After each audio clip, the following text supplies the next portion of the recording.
On May 11th, 2012, Tim Burton's newest movie, Dark Shadows, was released to theaters starring Johnny Depp. The film was met with a lukewarm to negative reception and was promptly forgotten by the masses. But what most didn't know was that this wasn't just a weird, one-off comedy about a vampire. This was actually an adaptation of a television show which had had a huge cult following for decades. A television show which is a lot more interesting than the movie that adapted it. And the fans of this TV show hated this movie, because to them it wasn't just a forgettable vampire flick, it was a bastardization of a franchise they loved and cared about deeply. I am slightly obsessed with the 1960s version of Dark Shadows, and I figured it'd be fun to revisit it with you guys. This show, y'all, it's something special. It's insane and goofy and melodramatic, but at times also unbelievably smart and well written, and I thought this would be a fun opportunity to tell you all about it. This show was huge when it aired, and it's continued to have a following ever since, and there are reasons as to why I think it'll be fun to look at. Every October, I settle down and watch at least a handful of episodes as they put me into the perfect spooky mood for the season. Something about the mix of camp with earnest melodrama just really does it for me, and I hope as we take a dive into this insane little spook show, you come to appreciate it the same way I do. So without further ado, let this Quinton Reviews-esque retrospective begin. Join me as I introduce you to Dark Shadows and take you to the little seaside town of Collinsport, a town at the edge of the sea and at the edge of the world. Episode 1 begins with stock footage of a train and narration, which introduces us to Victoria Winters. She's on the train, on her way to take a position as a governess at a house called Collinwood, to work for the Collins family. We then fade over to Collinwood and meet Elizabeth and Roger, the two adult Collins siblings. Elizabeth has hired Victoria for Roger's son David, and he argues with her about this, saying that they don't need someone new in the house when it's got so many ghosts already. But Elizabeth insists that Victoria will come to live with them no matter what he says. And then the intro plays. I can't show it to you in full, so here is my dramatic recreation of it.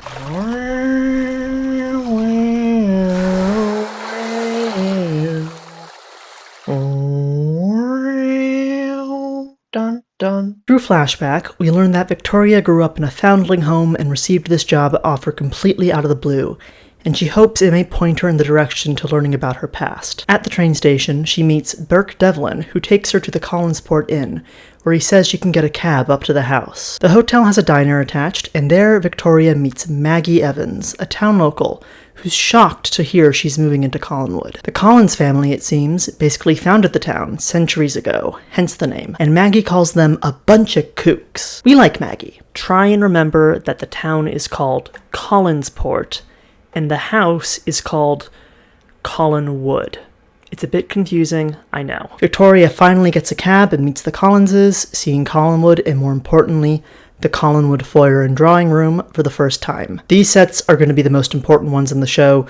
They show up in nearly every episode. By the way, Collinwood may look familiar to some of you. That's because it was the inspiration for the house you see at the start of the very first intro to Scooby-Doo, Where Are You? As the next few episodes pass, we meet a few more important characters. We meet Elizabeth's daughter, Carolyn, who's a reckless party girl with amazing hair, and we also meet Vicky's charge, David. We also learn that Elizabeth hasn't left the house in 18 years since the night her husband disappeared. We also learn that Roger's ex-wife died in a fire, but that's not too important. There are going to be fans of the show trying to correct me about Roger's wife in the comments, but for all intents and purposes, for this video, the wife is not important, she is dead. If all of these characters and their relationships are a bit hard to follow at the moment, here is a Collins family tree for your viewing pleasure. Anyhow, with this groundwork set, we can get this spooky show started. Specifically, we can get to the thing that all of you are here for. You've potentially already heard that Dark Shadows is the soap opera with the main character who's a vampire. So I think it's time we get to the vampire. And in order to do that, we'll have to jump ahead about 200 episodes. So you're probably thinking, wait, what? Why are we skipping 200 episodes? So, Dark Shadows was a daytime soap opera, which is kind of funny to think about, like the idea that this spook show was shown during the daytime hours, but regardless. As a result of this, there were about 5 episodes airing every week, one for each weekday. The other reason we're skipping ahead so many episodes is because it took a while for Barnabas Collins, the vampire, to be introduced. He actually wasn't supposed to be a permanent cast member. He was supposed to be introduced as a villain for a 13-week storyline and then get killed off, but he was so popular they had to keep him. And as such, he ended up becoming basically the de facto main character of the show. In fact, he is so popular that if you go to watch the show on streaming these days, the show begins with his first episode appearance. Everything that comes before it, those 209 or 10-ish episodes, are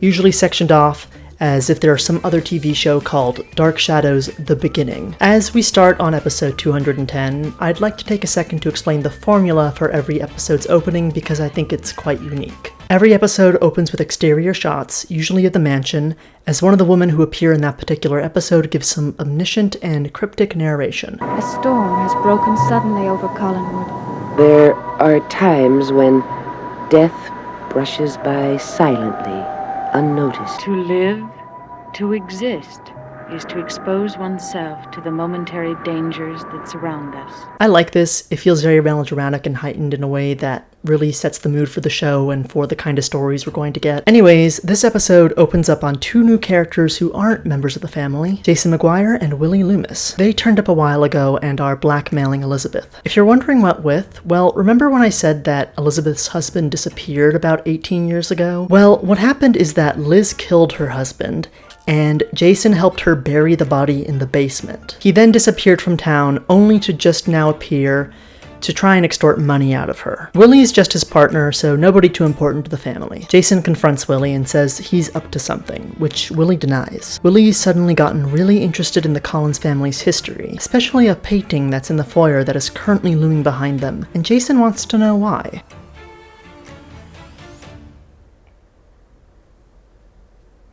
Interesting. Liz comes in as Willie heads upstairs, and she gives Jason an envelope with money.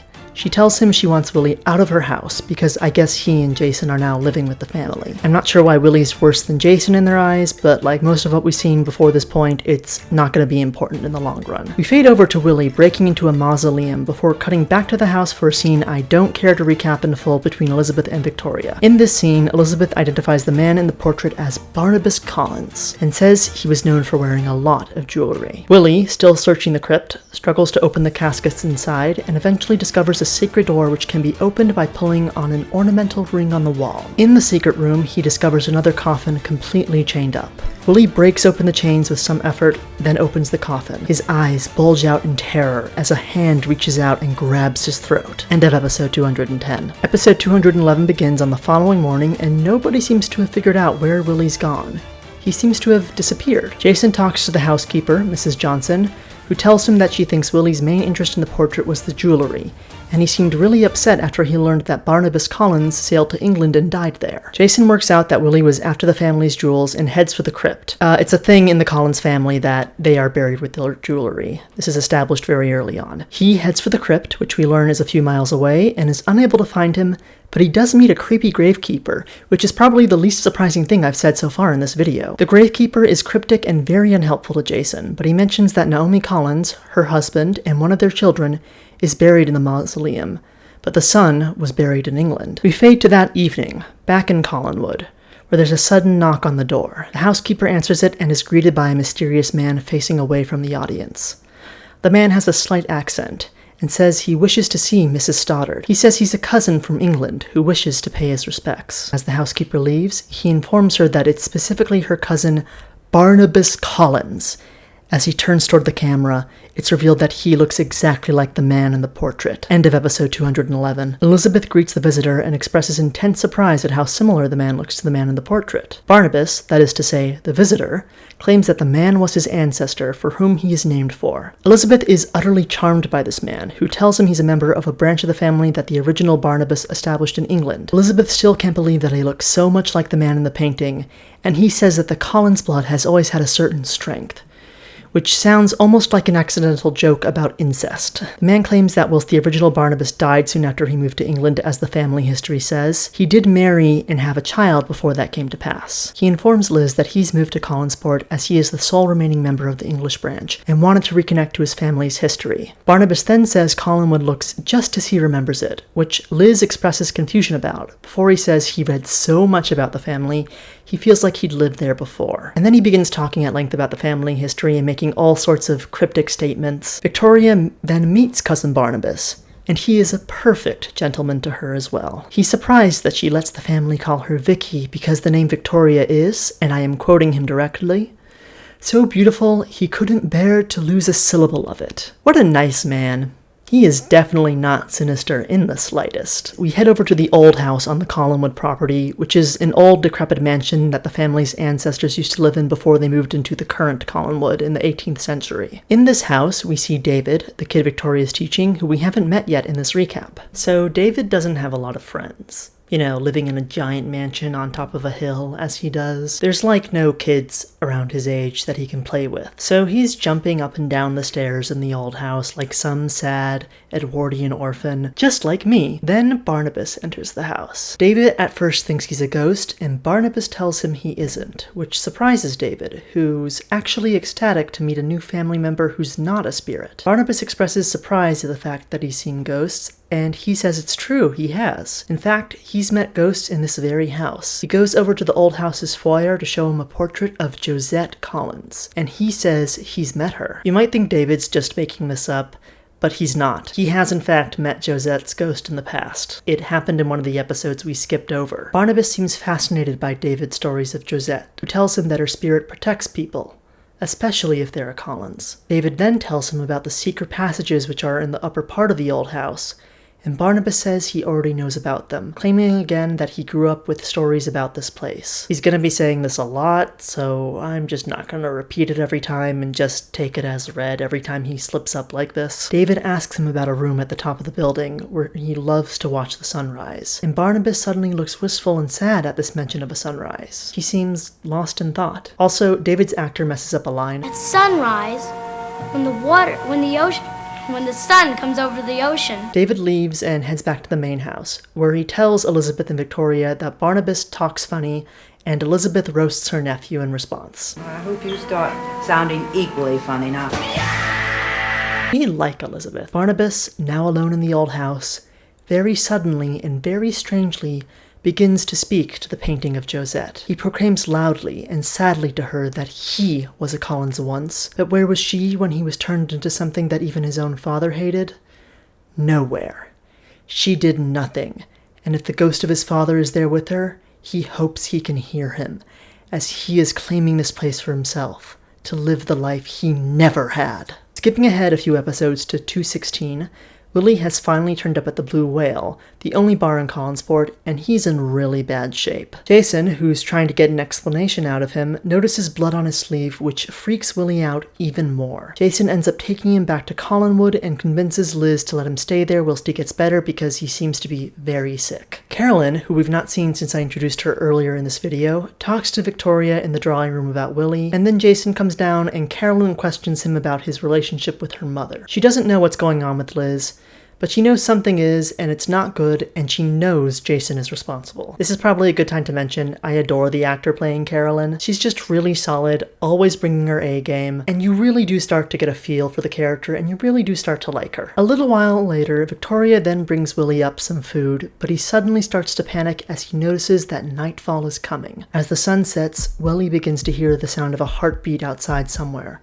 calling to him. Willie slips out the door, and the episode ends. In episode 218, Barnabas appears again, this time to ask Elizabeth if he can take up residence in the old house. Elizabeth is surprised, as nobody's lived there in over a century, and it's lacking in a lot of modern utilities. Barnabas says he doesn't mind, and he hopes to restore the house to its former glory. Elizabeth talks it over with Roger, who's not been around of late, and they decide they'd be open to it. The following episode, Willie appears once again looking like a total mess. Jason confronts him about this, and you know, I'm gonna be honest, there's a lot of these scenes for a bit which are just Willie acting super suspicious and Jason being suspicious about how suspicious he's acting and as such demanding answers, and they mostly don't go anywhere, so I'll be skipping them going forward. In any case, Willie collapses and is awoken by Roger. Speaking of Roger, I once again feel the need to compliment an actor on this show. The man playing Roger is Louis Edmonds, and he's got a very dry sense of humor which kind of shines through in the character whenever he shows up. He's just fun to be around. Roger doesn't believe Willie is actually sick and seems to be the only member of the family to think he's faking. He insists on Willie seeing a doctor. As he talks to Jason about this,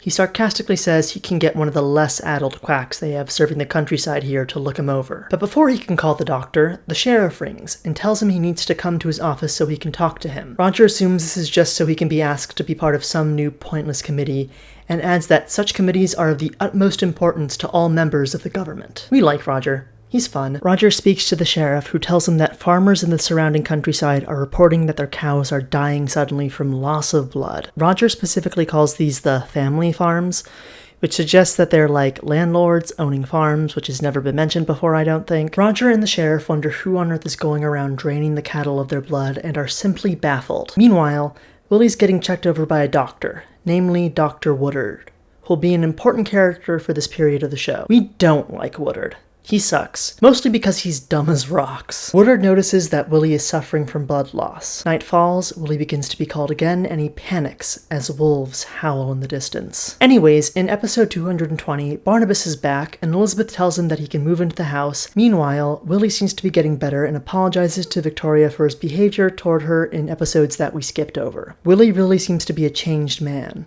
much more vulnerable and less self-assured than he was, and Victoria speculates that this change may have been caused by his illness, which Willie says is more or less true. We fade to Barnabas standing in the old house when Willie appears in the door. Barnabas glowers at him imposingly, saying that he has much work to do, and he has no choice but to do what Barnabas wants from now on. The next episode begins, and we meet Maggie again. She's closing up at the restaurant, and then Barnabas shows up, and they exchange some banter. At first, she's pretty frightened by a man showing up at the diner so late at night, but then calms down, explaining that Collinsport is usually quiet in the evening, one of the charms of it being that the town rolls up the sidewalks when the sun goes down. And Barnabas agrees, saying that the town can be lonely at times, but that one gets so used to loneliness eventually. It's part of being on this earth. It seems like Barnabas can't help but talk in cryptic purple prose, which is unsurprising. It's part of the curse that is his very existence. Maggie's surprised that a new Collins has come to Collinsport. Also, I guess she got over her fear of Collinwood in the family because she's not calling them kooks anymore. Barnabas then leaves. Maggie's boyfriend, Joe Haskell, who we've not met before, and who's pretty boring, so don't worry too much about him, enters, and they see that Barnabas left his cane behind. This cane is an important part of the show's iconography. It makes appearances on a lot of merchandise and even on fan-made content, and there are even replicas of it you can buy. It's got a wolf's head and was inspired by a cane in the Universal horror movie The Wolfman. They drive up to the old house to return the cane and head on out, and Willie demands to know what Barnabas wants with Maggie, as he seems to have worked out that he's got some intention toward her. Barnabas berates him. Maggie and Joe return to Maggie's home, and Maggie suddenly feels a chill, saying she feels like someone's watching her as wolves again howl in the distance. In the following episode, Barnabas approaches Maggie's father, Sam Evans, who's a painter, to commission a portrait of himself, but he insists it can only be done at night as he has business during the day. This seems to confirm that yes, Barnabas does want to get closer to Maggie, just as Willie suspected. Episode 224 begins, and we have yet another Jason and Elizabeth tete-a-tete, where she confirms that the money he wants will come soon, and it'll be coming to him in the form of a Swiss bank account. I bet you kind of forgot about the blackmail storyline, but it's still going strong in the background of all this Barnabas stuff. Jason purrs with happiness, ecstatic that he will soon have a Swiss bank account, and wonders what the number for it will be, mocking Liz for the hold he has over her. I feel like some people are going to be mad that I'm focusing so much on the blackmail storyline, but it's pretty fun. The dialogue between Liz and Jason is always snappy, and even if it's going very slowly, the scenes are never dull. Anyways, Jason learns that Willie's now working for Barnabas and heads to the old house to confront him about this. Willie answers the door, and Jason asks him if the lady of the house is in. Jason asks what Willie's doing here, what his job even is, and asks if he's taken up light housekeeping for Barnabas, which sounds kind of like a gay euphemism, and I'm not the only one to think so. The show actually got a memo from the Standards and Practices Board at the network saying they needed to tone down this kind of language. Please ensure that Jason's wisecracks about light housekeeping and the lady of the house, as addressed to Willie, are delivered so that there is no insinuation that Jason suspects a sexual relationship between Willie and Barnabas, which is kind of hilarious, and I encourage any fanfic writers watching to let their minds run wild with that. We fade into a new scene at Maggie's house. Well, I say at Maggie's house, but I should specify that she lives with her dad, who technically owns the house and who she supports.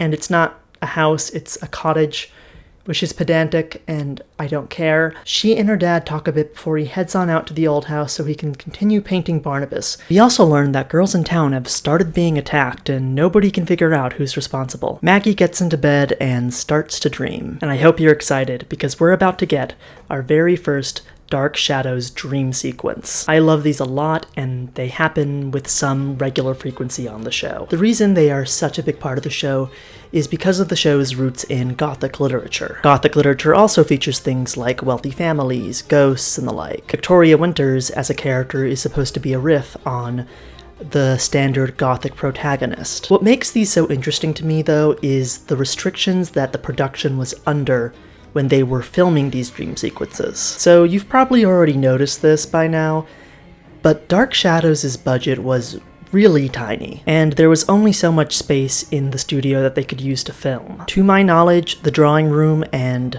foyer sets of Collinwood are the only permanent sets that were just kinda always there in the studio, which is why we see them so frequently, and everything else was just kinda built and taken down depending on what was needed in an episode. But the show's tiny budget is notable in relation to these dream sequences because the show could not afford to edit. Every episode was done in a single take. As such, in every episode, there tends to be at least a handful of bloopers. Boom mics end up in shots, actors flub their lines in minor ways, the camera will sometimes pan a little too far to the left or right and you'll see some equipment in the studio, that kind of thing. This happened so frequently that one of the major myths about this show is that it was broadcasted live. And it wasn't, but it was essentially working under the conditions of a live show despite that fact. These days, it's kind of insane to think that a show would be made like this, and it does lead to the occasional embarrassing moment. But to me, and to people in the fandom, these bloopers are all a part of the charm of the show. The fans love the bloopers. In fact, later down in this video, we're going to get to an episode where someone forgot their lines and had to have someone in the production shout it to them off screen. And when the show was brought onto streaming, that sound, the sound of the production worker shouting the line to prompt the actor, was edited out, and the fans rioted. They were so upset that the company that had put these out had to apologize for removing it. There's so many bloopers, you can find a list of them at the bottom of every episode page on the Dark Shadows wiki because they are just constant. There's at least 3 in every episode. Anyways, I want you to keep all of that in mind as I show you this dream sequence, because what they did, considering the restrictions of not being able to edit or do extra takes, is really cool. Maggie starts to thrash in her sleep, a look of terror on her face as the camera zooms in, and the screen starts to go all wavy and fades into a blur as we fade in. We see her standing all of a sudden in a dark, misty forest. She wanders through it, looking confused and lost, before she stumbles onto a coffin. The coffin's lid begins to open, and she stares at what's inside in horror, screaming, clutching the sides of her head in terror. We cut to the inside of the coffin, and we see that it's Maggie herself lying dead inside. And when we cut back to her, she's become a skeleton, which continues to scream, before we then jump back to Maggie in her bed, screaming for real. It's kind of amazing and quite effective even to this day. So considering the limitations that I just mentioned, how did they do this? So whilst they couldn't edit episodes, they could sometimes insert something pre-recorded into the monitor as it was being filmed. Just have something pre-recorded play through the monitor that's recording the episode and all the footage, and it ends up on the final tape. The shot we see here where the camera is zooming in onto Maggie's face was probably recorded the day of, but there's a cut to another angle right after this where we cannot see her face, and this is probably an insert that was pre-recorded, and that's probably a stand-in covering her face. This means that by the time the camera fades to Maggie in the forest, her actor has had enough time to have left the bedroom set to get into position in the forest set. When Maggie gets to the coffin and starts screaming, it's not actually her voice, just the actor miming to a pre-recorded scream they're blasting through the studio. They then cut to another camera, which is being pointed at a photo that they physically had in the studio of the actor laying in the coffin, so she can seem like she's in 2 places at once. They then cut away from this picture to the stand-in, who's now holding up the skull, with the shot framed so it seems like this is Maggie we're looking at. As the cameras have focused on the stand-in in the photo for about 8 seconds, this has given Maggie's actor enough time to get back to the bedroom set so she can get back into the bed and be ready for when they cut back to her, so it can seem as if she's been in her bed the entire time. And they also managed to frame it so when she's in bed, her position matches up with where the skull was that we just saw. And isn't that kind of impressive in a weird way? It's an approach to special effects that is, for lack of a better word, kind of analog. Shows aren't made like this anymore, and I kind of love that Dark Shadows was made like this. I'd like to thank the Dark Shadows Everyday blog for explaining how they did this. It was a huge help. Dark Shadows wasn't alone in its limitations around things like editing and the like. All other soap operas of the day also had these restrictions. They also had to be filmed in one take. They also could not afford to edit and so on. This was because it was just more cost effective. You gotta get 5 episodes out every week.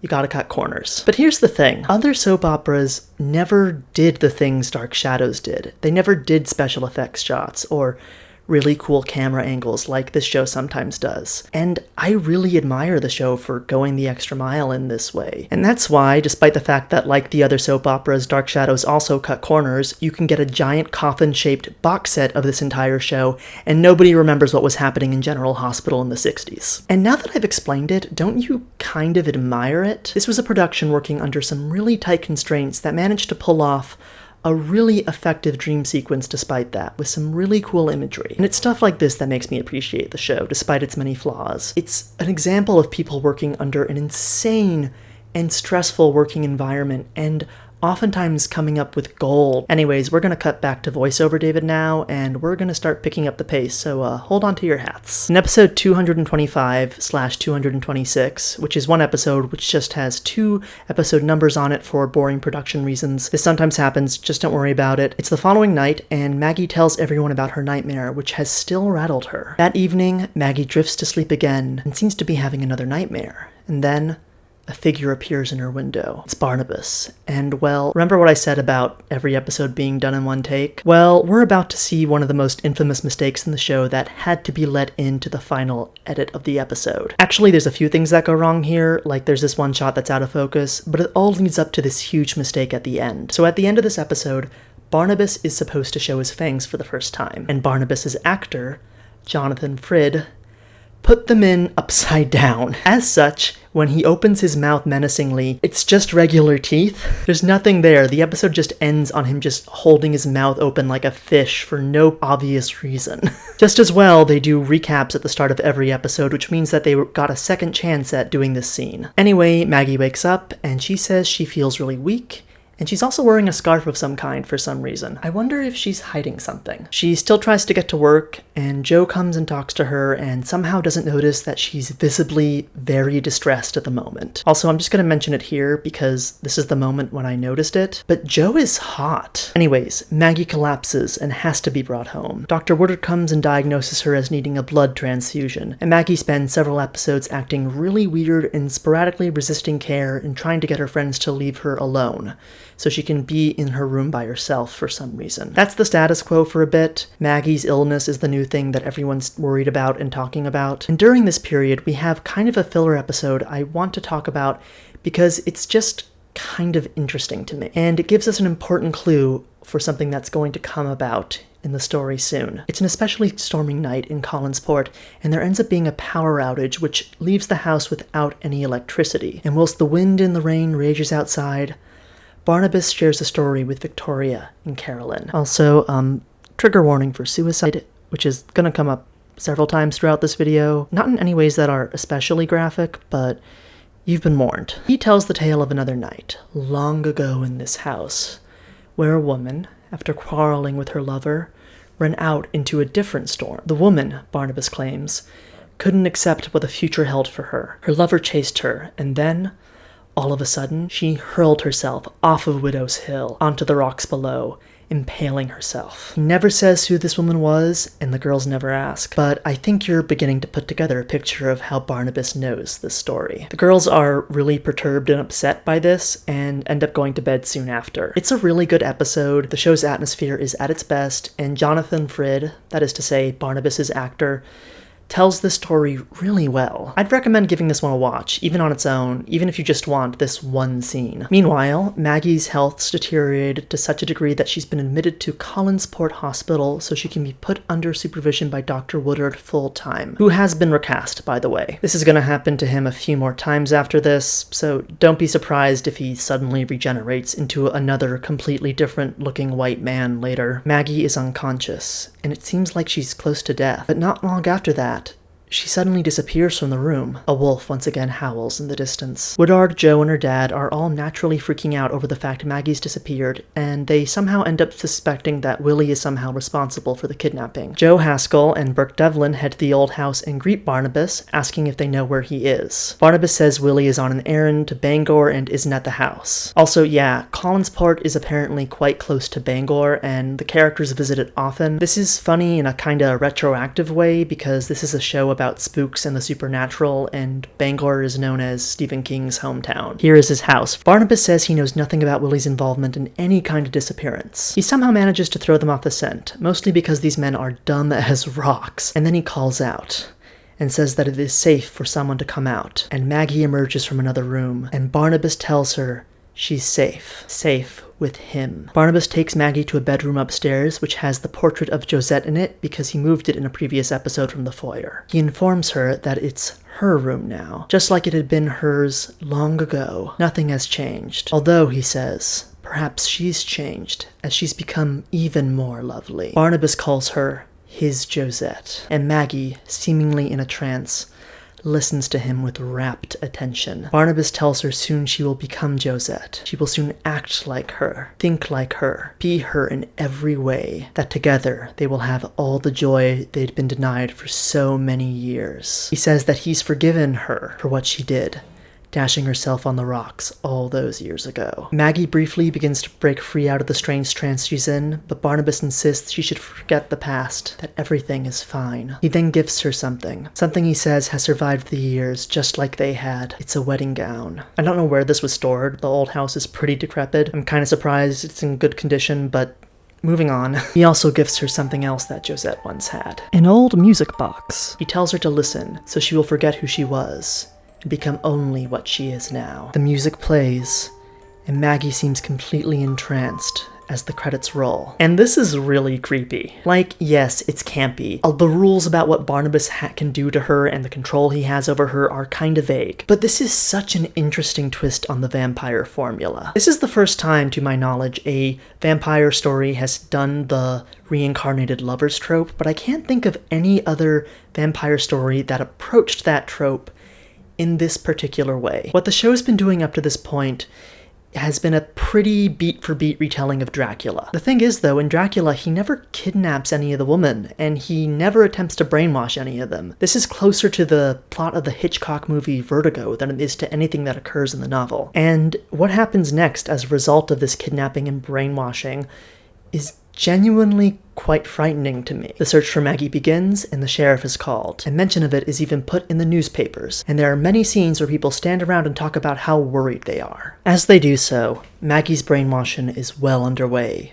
She's now in Josette's old wedding dress, because I guess the writers of this thought Miss Havisham and Great Expectations made for memorable imagery. She was a woman who got jilted at the altar and spent the rest of her life in her old wedding clothes. Also, her house was really decrepit and spooky. I know that I've now explained it, it's not funny anymore, but who cares? Anyways, if you thought things were creepy before, Barnabas brings Maggie down to a table he's made Willie set up for them, as they are to dine together. Barnabas continues to call her Josette, talking about how now they can be together forever. Maggie is just a total blank slate here, and Barnabas tells her he didn't want to harm her when she threw herself off the top of Widow's Hill, and begs her to understand. Maggie nods and says she does. A total puppet. He continues to feed Maggie lines like this that she just repeats back to him, and yet he's ecstatic when she parrots them back. Thrilled to hear his Josette say the things he's longed to hear her say for so long. It's pretty messed up. And this is the moment when Sam, that is to say, Maggie's father, rings the doorbell because he wants to pick up his painting supplies. They rush Maggie upstairs so she's not seen, but the sound of her dad's voice breaks her out of her trance, and she starts to panic, tries to call out to him, but it's too late, as he's already left. Finally aware of what's happening to her, brought back to her senses, Maggie begins to quake in fear as Barnabas advances on her, telling her that she's never going to leave. Ever. She will be his Josette. Why are you crying, Josette? Why did you call out? Why did you try to get out of here? You were trying to escape from here, weren't you? No, I didn't. I know when you're lying, Josette. You're never going to leave me. No. Never. End of episode. Meanwhile, Dr. Woodard discovers something strange in Maggie's blood samples, but they disappear because someone steals them before he can come to any conclusions. This man is supposed to be this story's equivalent to Van Helsing, like the doctor who comes in and works out what's happening and kills the vampire, and he is awful. He is painfully incompetent. It's insane. It's just as well he's going to get murdered later. Anyways, back at the main house, Jason's come to a decision and tells Elizabeth that he thinks they should marry, and she can't believe he said this, because yes, the blackmail storyline is still going. I'd die before I married you. Well, now, Liz, let's hope you don't have to go that far. She says the thought of marrying him is inconceivable, and when asked why, she says the most obvious reason she can think of is that she detests him. Liz is fun. Unfortunately, she has no choice but to agree, and she very quickly realizes this is going to deeply upset Carolyn when she finds out. Back in the kidnapping plot, Maggie is just about holding on to her sanity and sense of self, although when the music box plays, it seems to snap her back into her trance-like state. This is also around the time the show introduced a new kind of melodramatic quirk that I think adds a lot to it, which is that we start to occasionally hear think monologues from the characters. The character won't be speaking, but there will be voiceover playing from the actors monologuing their thoughts to the audience. Anyways, it's used here as Maggie keeps repeating to herself that she is Maggie Evans and not Josette. Yes, Maggie.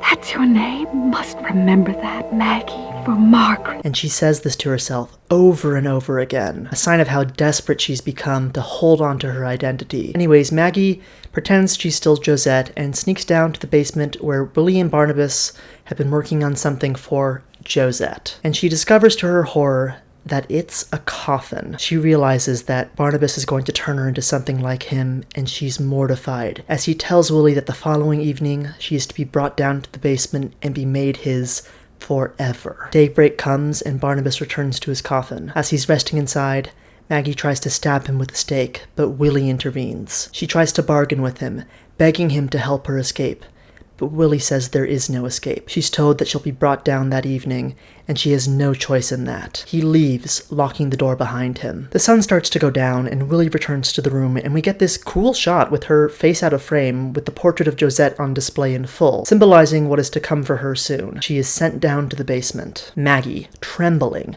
grabs the stake she had earlier and tries to make another last-ditch attempt at stabbing Barnabas, but as she opens the coffin door, he awakens. Enraged, Barnabas decides that she needs to be punished for rebelling against his will, and locks her in a prison cell that the old house inexplicably has. Maggie is terrified and begs to be let go, but Barnabas refuses. Anyways, in the blackmail plot, don't worry, it's almost done, Carolyn is incensed to learn that Elizabeth is marrying Jason, and heads out to have a night out on the town, which means she goes to the Blue Whale like she always does. Whilst there, she meets one of the most random minor characters in the show, and one of my favorites. This is Buzz Hackett.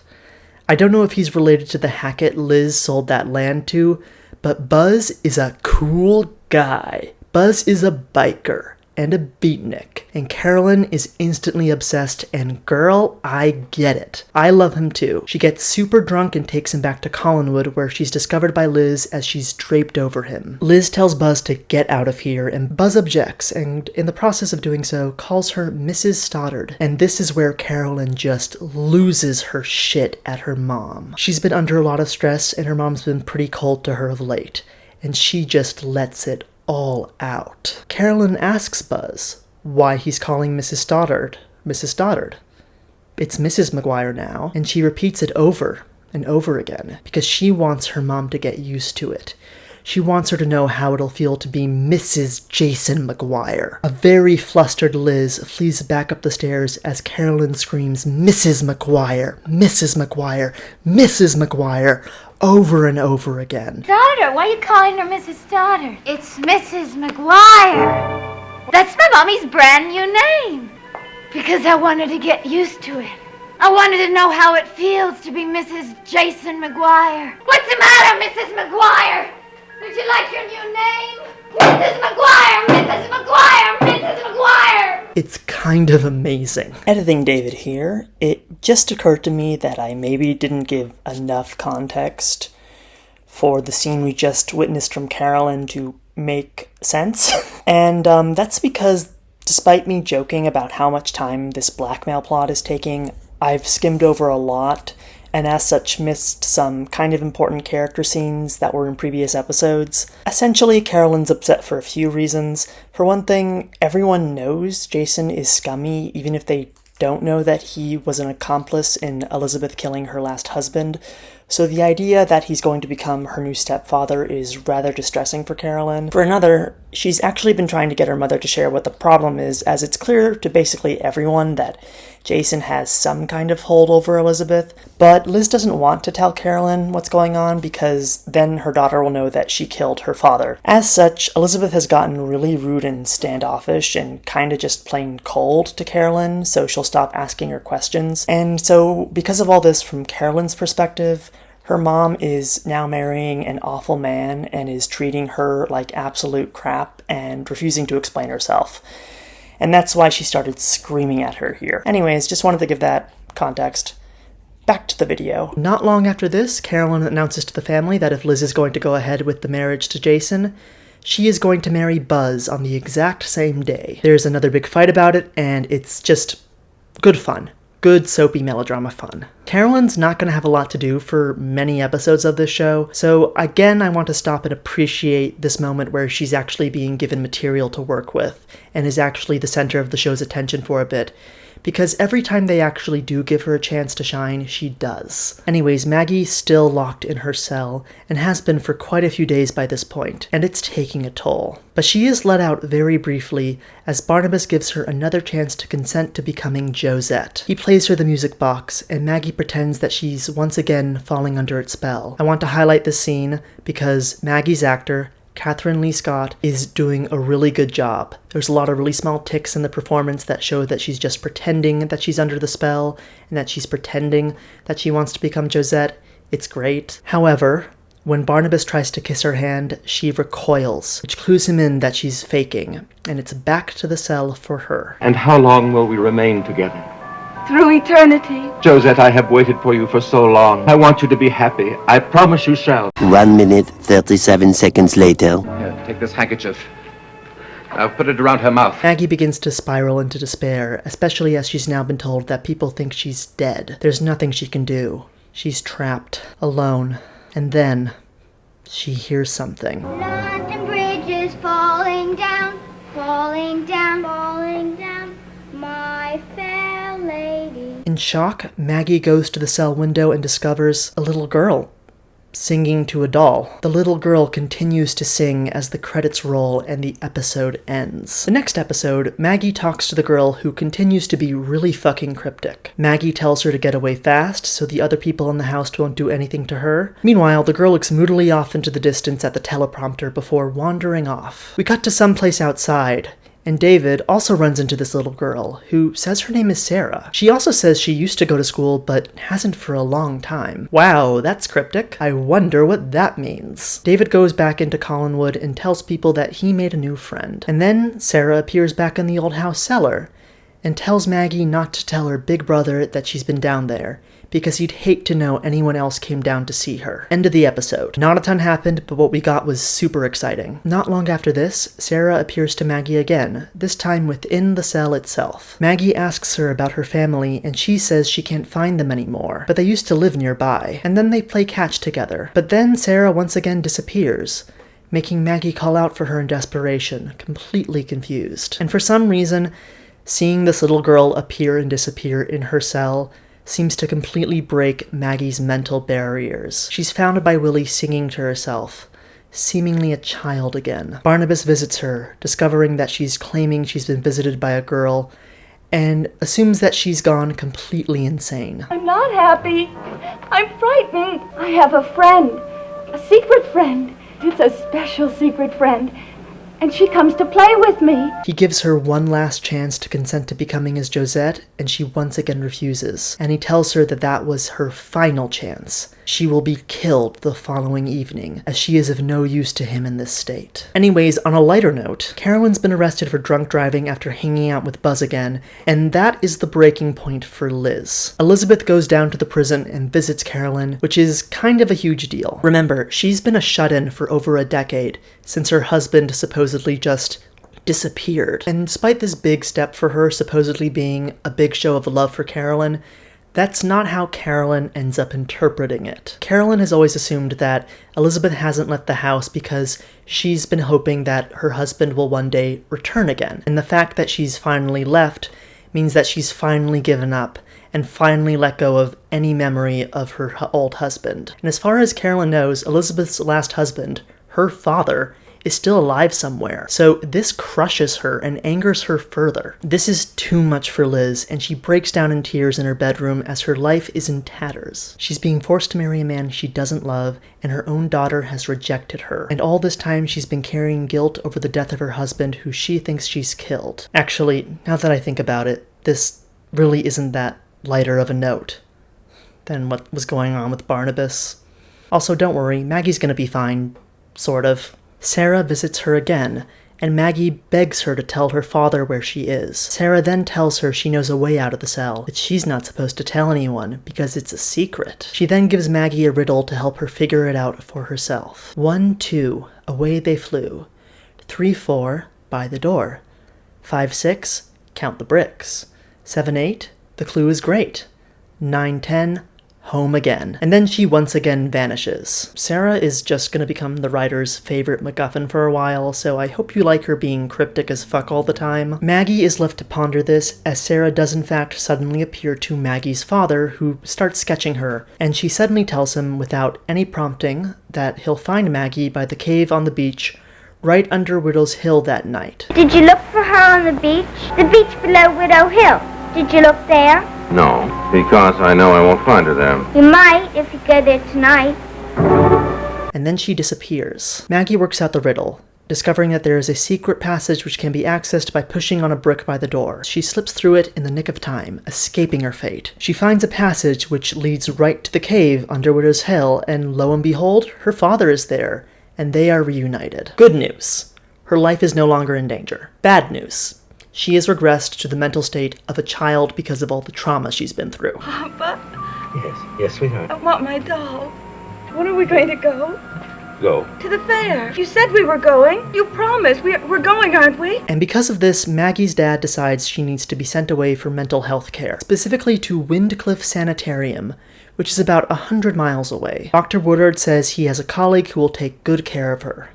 That person namely being Dr. Julia Hoffman, who he says is a psychiatrist with an extra specialism in blood disorders, which is a weird mix of doctorates, but let's roll with it. Some people who already know the show just got very excited hearing her name. Julia Hoffman is really important to the show. Also, Dr. Woodard, Sam, and Joe all decide that it'd be better if everyone thinks that Maggie's actually dead so her kidnapper won't go after her. Barnabas is really sad because he's now heard that Maggie is dead, as the rumor has now been spread around town, and he seems genuinely heartbroken, which is incredibly sociopathic. Willie accuses him, saying she's dead because of the abuse they put her through. They are at fault. Barnabas then threatens to murder Willie, as he tends to do quite frequently, but then Roger shows up so he can talk to someone about Elizabeth's upcoming wedding. And the tone suddenly changes in a really weird way. Barnabas expresses actual concern about what's going on with the rest of the family, suggesting that, despite everything, he seems to care about them at the very least. He says that the situation at the main house has the terrible sound of a family disintegrating, and so he decides to pay the rest of the family a visit so he can speak to Jason himself. Barnabas and Jason face off, and both of them kinda threaten the other with investigating their background as they're both pretty suspicious, and then Barnabas leaves. We get to have a look at how Maggie's doing in the following episode, as she's looked over by the aforementioned Dr. Julia Hoffman, who I hope you're excited to meet. Julia's introduction to the show is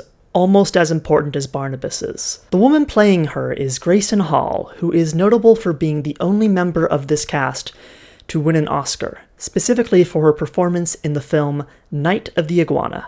I'm going to have you blacklisted in every travel agency in America. As soon as I get back, I am going to swear out a warrant for your arrest. Grayson Hall is kind of impossible to not watch. She's constantly making interesting faces. It's great. Currently, she's trying to question Maggie, who's gone almost entirely nonverbal and is clutching Sarah's doll like it's a protective talisman. After attending to Maggie, she speaks to Dr. Woodard about her treatment. Woodard says that Maggie's dad really wants to visit, and Julia is resistant to this, but decides to let them see her just to prove that it was in fact a bad idea. Sam comes in, and Maggie starts to freak out almost immediately. Lock her up! Oh, don't, Maggie, please. Take her out! Maggie, please. Maggie. It seems like Maggie's got a long and difficult road to recovery ahead of her. Also, there's a nurse in this episode who's a minor character and is played by the woman who would later go on to play the old librarian in Ghostbusters, which is just a fun coincidence. Anyways, it is time for another dream sequence. Elizabeth is really struggling with the impending marriage to Jason, and she dreams of the ghosts of the widows of Widow's Hill, who called to her, telling her to jump off the cliff just like they had. And when she wakes up, she seems like she's ready to go through with it, as she starts saying goodbyes to her family. She spends a day with David and tells him she loves him, and then tries to make amends with Carolyn, telling her that she's been the center of her world since she was born, and nothing will ever change that. She then heads out to Widow's Hill and prepares to jump, but Victoria stops her, telling her it will hurt Carolyn, and it will also allow Jason to walk away scot-free for whatever he's done to her. Elizabeth steps away and agrees. Elsewhere, Carolyn, who I guess has decided won't be marrying Buzz after all, comes up with a new plan. She's decided she's going to shoot Jason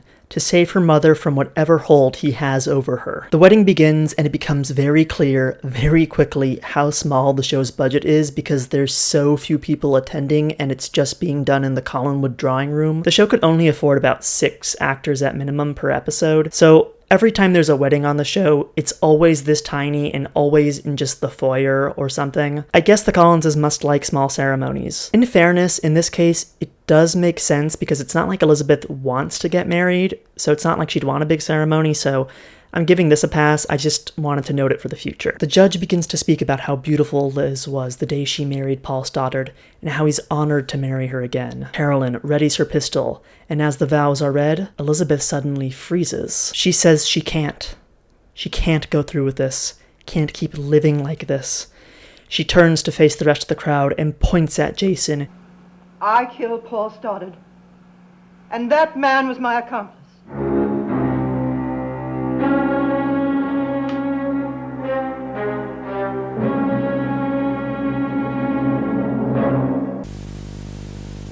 It's editing David here again, and just like, how can you not love an ending like that with just the sheer shock and melodrama of it?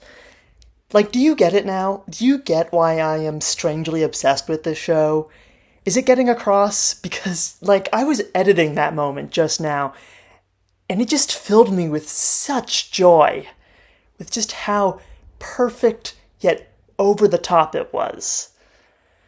Just all of it. So good. Oh, also, Burke Devlin got recast. Should have mentioned that before. Mostly because the last guy playing him showed up drunk to work on a filming day. Judge leaves, and Carolyn admits that she was going to kill Jason, and everyone's in shock. Carolyn, though, is distraught, asking Elizabeth why she killed her father. Elizabeth begins to recap what happened 18 years ago, when she looked exactly the same as she does right now. For contrast, here is an actual photo of the actor, Joan Bennett, from 1949. We finally get to see Paul Stoddard, who's drinking a toast to Collinwood as he prepares to leave Elizabeth. Jason's leaving with loads of money and jewelry stuffed into his suitcase, and Elizabeth says he can't leave with it as it's a part of the Collins fortune. Elizabeth accuses him specifically of taking Carolyn's future inheritance. Liz knows that Jason will be coming to Collinwood, and will be helping Paul fence the jewels and cash the bonds and whatever else he's got. Jason advances on her, threatening violence, and Liz grabs a poker and slams it against Paul's head, decrying that he can't take what belongs to Carolyn,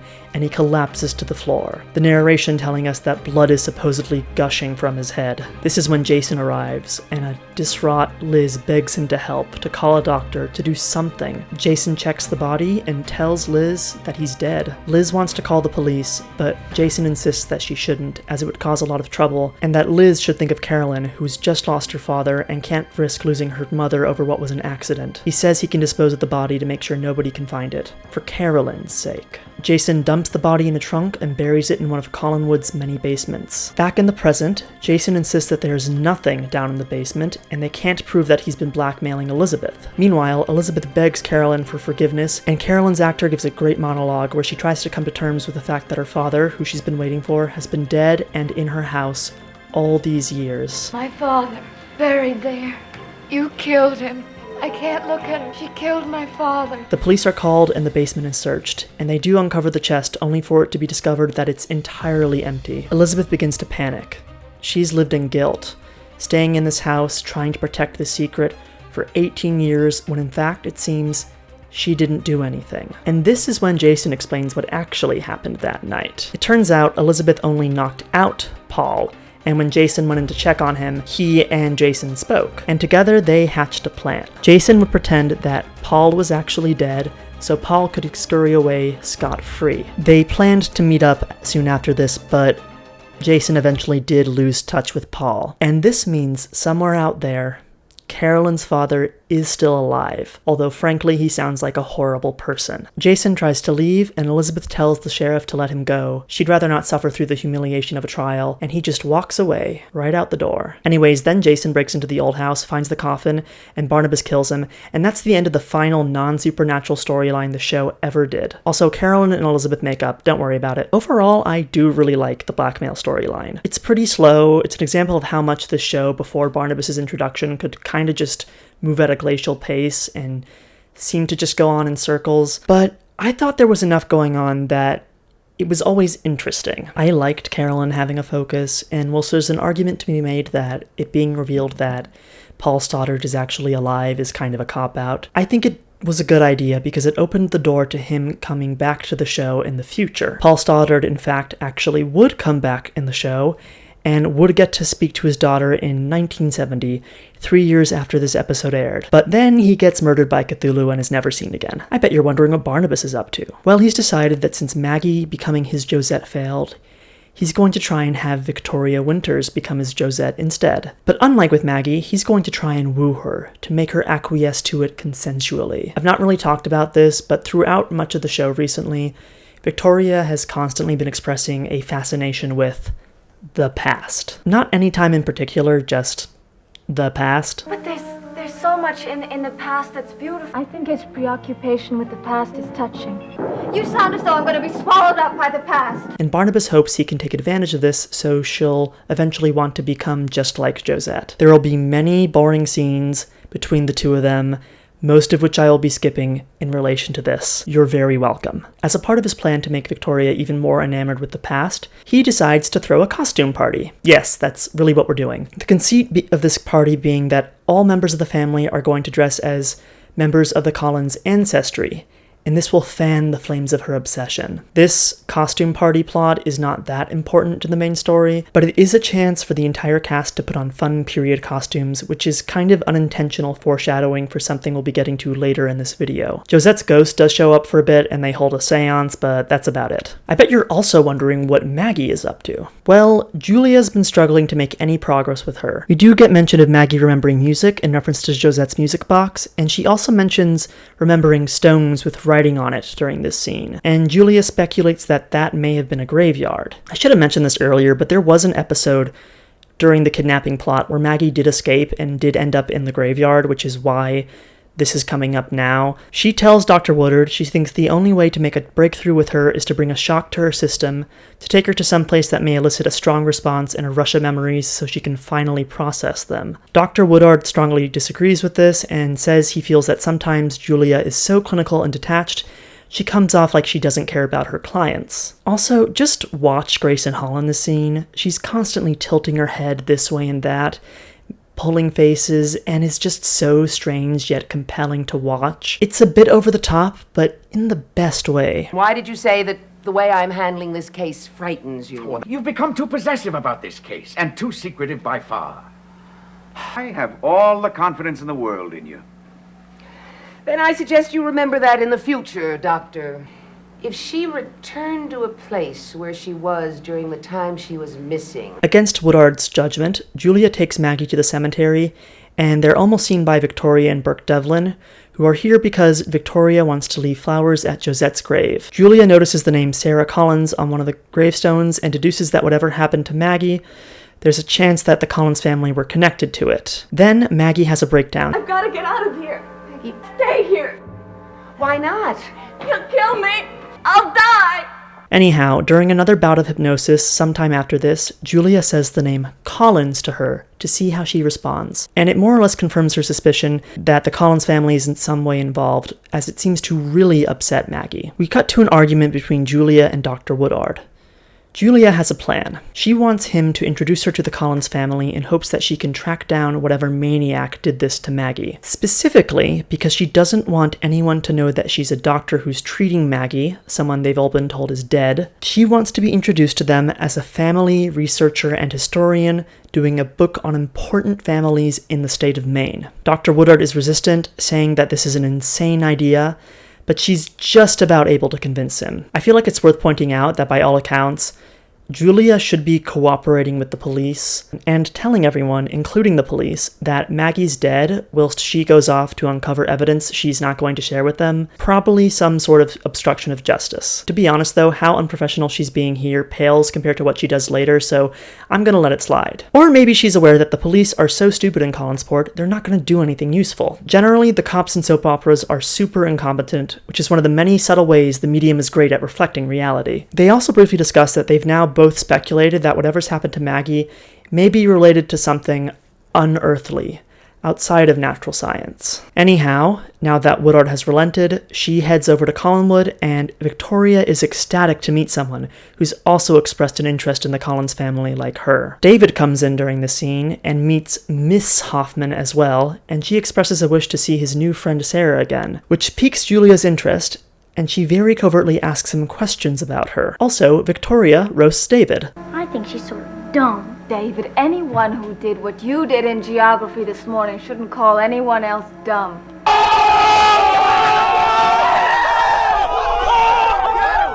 Victoria tells Julia if she wants to learn about the family history, she should talk to Barnabas Collins. We also get some more dialogue about how Victoria's gotten really fascinated with the family's history and with Josette, and as she tells Julia, she's worried it's a bad thing. Which is a dumb thing to say to someone you think is a historian, but in fairness, Vicky's pretty dumb. It's not good to get too caught up in the past. I mentioned this plotline a few minutes ago, this whole thing about Vicky being fascinated with the past, and I feel like I should probably elaborate on what I mean when I say that it's boring. I suppose you could hypothetically do an interesting take on this, where someone becomes so fascinated with an ancient family history, and it slowly drives them mad, and like they start hallucinating their old ancestors or whatever, and it could be kind of vague whether or not it was their own madness or if it was just actual ghosts, and there's something interesting there, kind of like a loose retelling of The Haunting of Hill House. But that's not really what they go for. She just keeps saying, oh, I find it interesting. And then people say that the fact that she finds it interesting is something to be worried about. And then she talks about being worried about it. And then that happens on a loop for a stupid number of episodes. And whilst all this is happening, Victoria's actress just looks and sounds bored out of her mind, which is the correct response, in my opinion, to having such strange and shallow material to work with. Back at Wyncliffe, Julia tells Maggie that they're going to play a game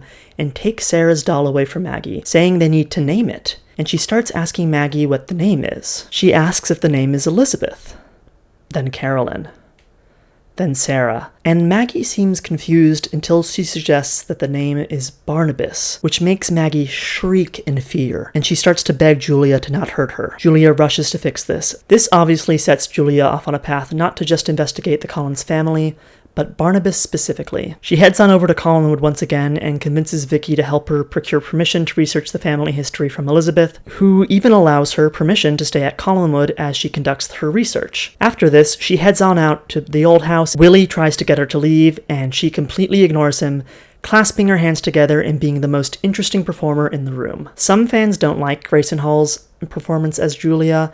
I've seen more than one comment compare it to being very over-the-top and drag queen-esque, but I think that's what makes it so good. I don't think it's that drag-like, but there's definitely an aspect of camp to it. But I think that aspect of camp is more appealing to watch than it is distracting. Anyhow, Barnabas comes into the old house's foyer and they begin to talk. He tries to play her off, saying that despite his interest in the family history, he'd rather not cooperate with her, and she leaves. She's later seen doing some family research for the book she's not actually writing, and David is here because he's interested in the new person who's just moved in. In one of the books she's flipping through, there's many portraits of members of the Collins family, and she ends up discovering one of Sarah Collins, and David is surprised because she looks just like his friend Sarah, down to the old-fashioned clothes she wears. David says he often sees her near the old house on the property, and this really intrigues Julia. It's funny that David hasn't suggested that Sarah's a ghost yet, because David does have a history of seeing ghosts, but he does start saying this later. Victoria also comes in, and Julia speaks to her and asks how accurate Barnabas's restoration of the old house is, and she says it's very accurate, to the finest detail. But Julia mentions seeing in an engraving she found in this book that the foyer used to have mirrors, but the old house doesn't have them anymore. She heads back to the old house with this Collins history book, saying she wants to show Barnabas some of the portraits of his ancestors. As he does so, she sits down in an armchair as he walks behind her, flipping through the book. She then pulls out her powder compact, and it leads to one of the goofiest things to happen in this show so far. She opens the compact, pretends to check her lipstick, and discovers that he has no reflection.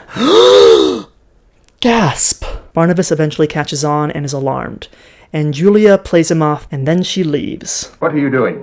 Even historians have a certain amount of feminine vanity. As Barnabas watches her go, he looks extremely suspicious. Julia heads back to the main house and tells Victoria she thinks this visit has helped her learn everything she wanted to know. Credits roll. Julia later asks Victoria about the interest Barnabas has been showing to her of late, in particular how he's gifted Josette's music box and perfume. She learns that Barnabas has said she can stay in Josette's room at the old house anytime she likes as well. This all happened in previous episodes, and I didn't mention it at the time because I didn't think it would matter, and Julia suggests that it almost seems like Barnabas wants to recreate Josette. She finds the mention of the music box and the perfume intriguing, as during our hypnosis sessions with Maggie mentioned tinkling music and a scent that really stood out in her mind. By the way, I think we should all remember that technically Victoria is technically dating Burke Devlin at the moment. Barnabas has already identified Burke as a potential rival for Vicky's affections, and as such, you could probably argue that her accepting all of these gifts and not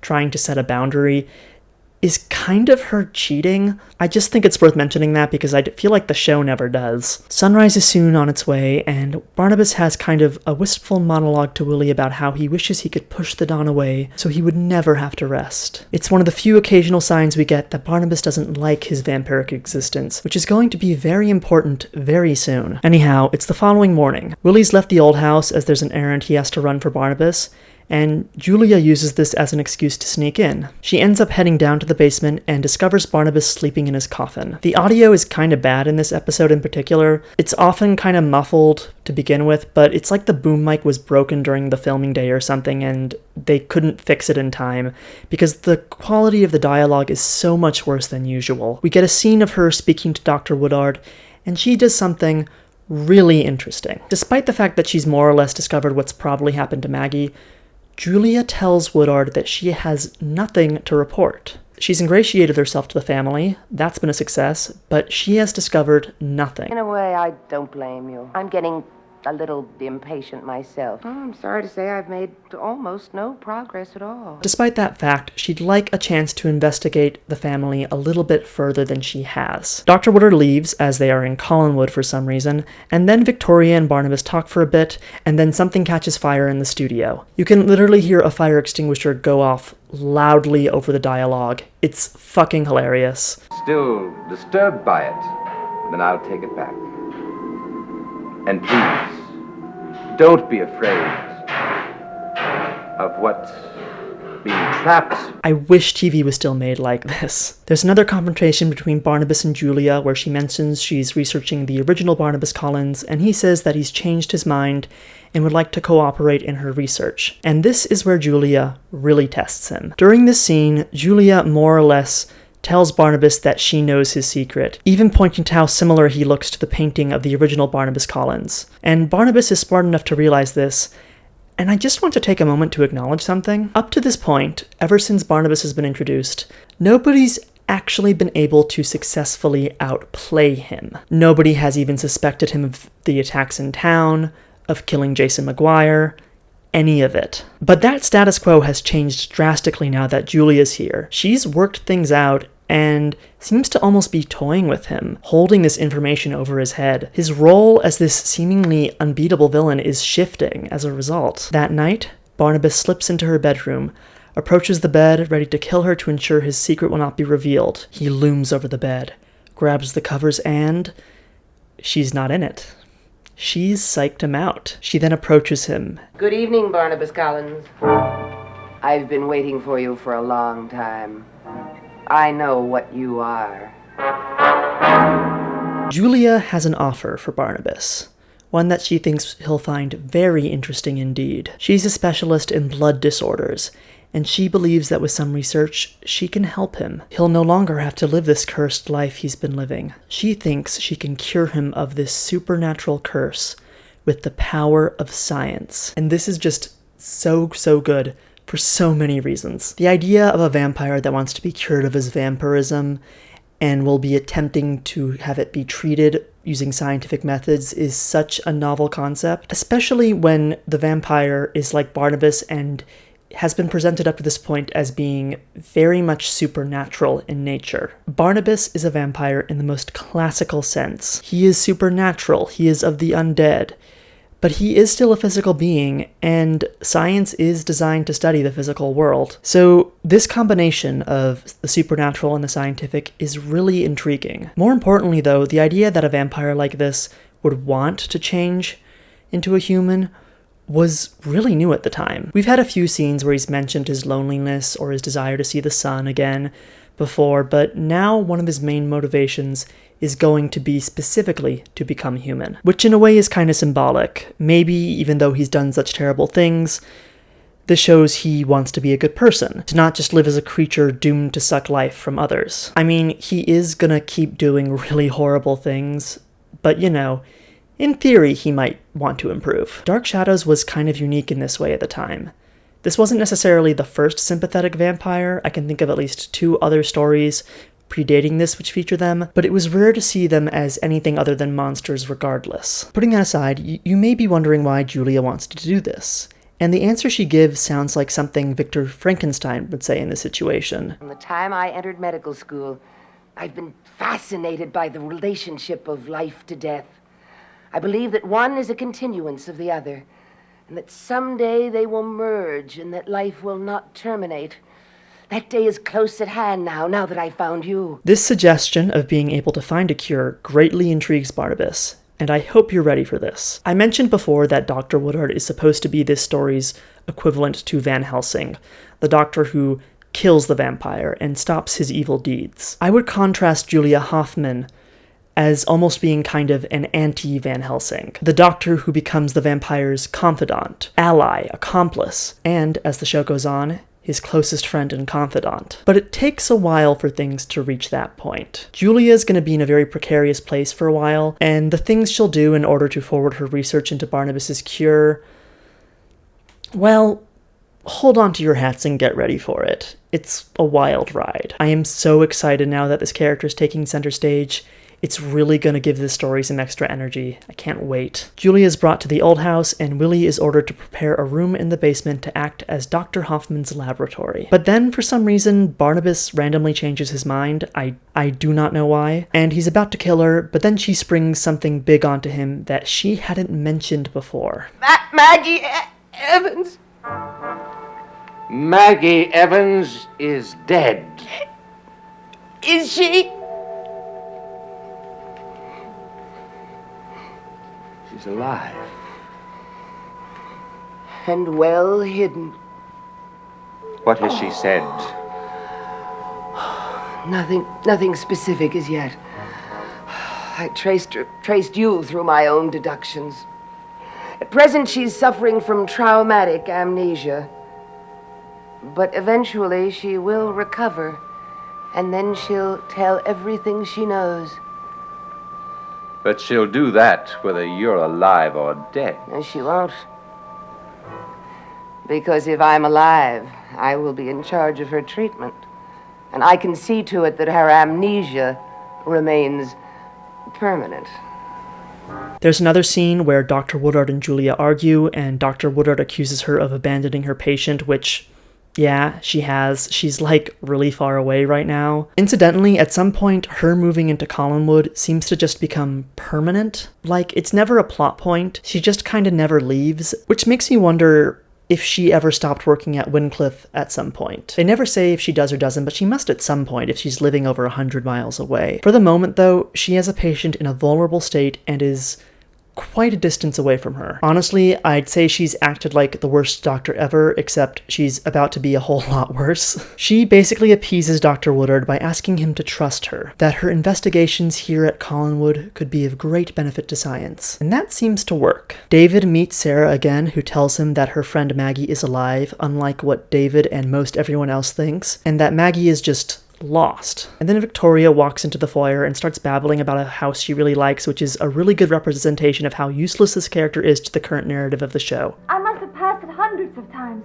only this is the first time I'd ever really noticed it. Oh, no, wait, Miss Hoffman, I want you to hear about it. I think you'd be very interested. I've not mentioned it in any detail before this point, but I don't like Victoria. It's not the actor's fault. It's just that this character comes off as really stupid. She's supposed to be a take on the Gothic heroine, the kind of moody, quiet introvert who's going to go out and solve a mystery. But the way she's written, she just seems like kind of a weirdo with very little brain cells. And unfortunately, the idea that she's supposed to be the main character is something they'll be clinging to for a while, even at this point when Barnabas has basically dethroned her from that position. The entirety of the next episode is devoted to Victoria obsessing over this house, and both Barnabas and Burke Devlin wanting to buy it for her, and we're just gonna jump to the episode after this one so we can have something exciting happen. I'm sorry, this is boring. We finally return to Maggie, still in Wyncliffe Sanitarium, and she's begging to be let go, and nobody, it seems, is listening. And then she hears a voice. It's Sarah. And I gotta say, the way Sarah is written is insanely obtuse, but I do really like the character. Like, she so desperately wants to help,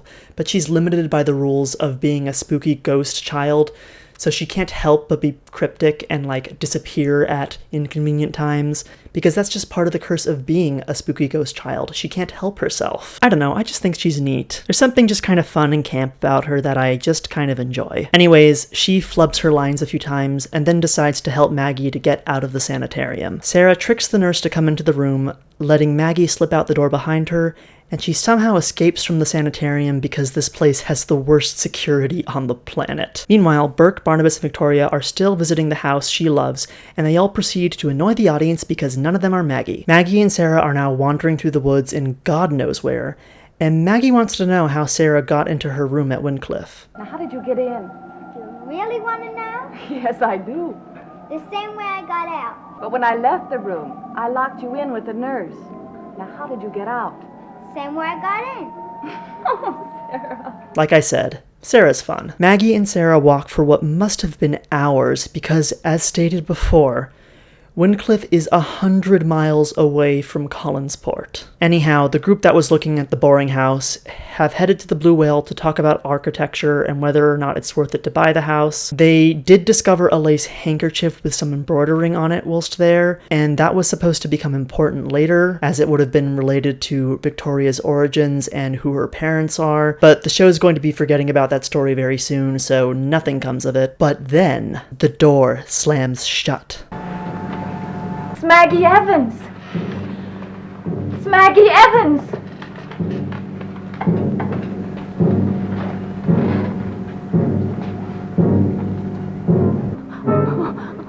No.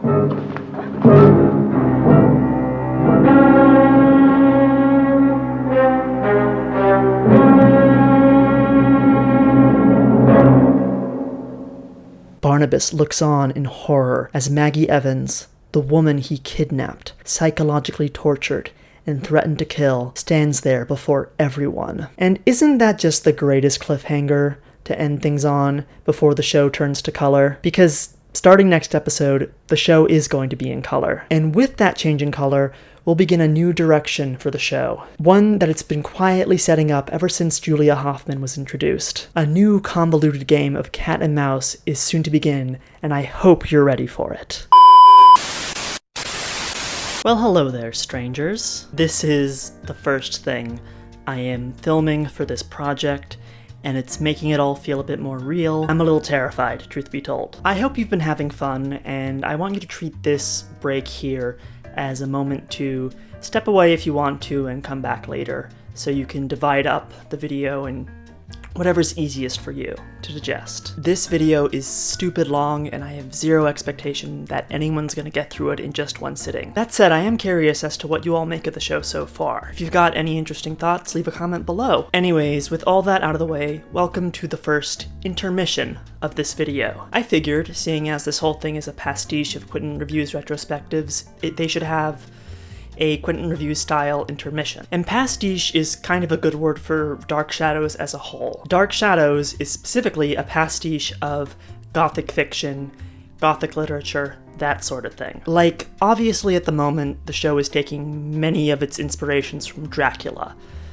but that's not the only thing it's taking inspiration from. Doing kind of loose adaptations of these novels is something that they're going to continue to do so going forward. That is how they're going to sustain the show until it ends. This storyline in particular is probably the most direct one-to-one parallel to a storyline from a book. As the show goes on, they're gonna get so much weirder, so much more out there.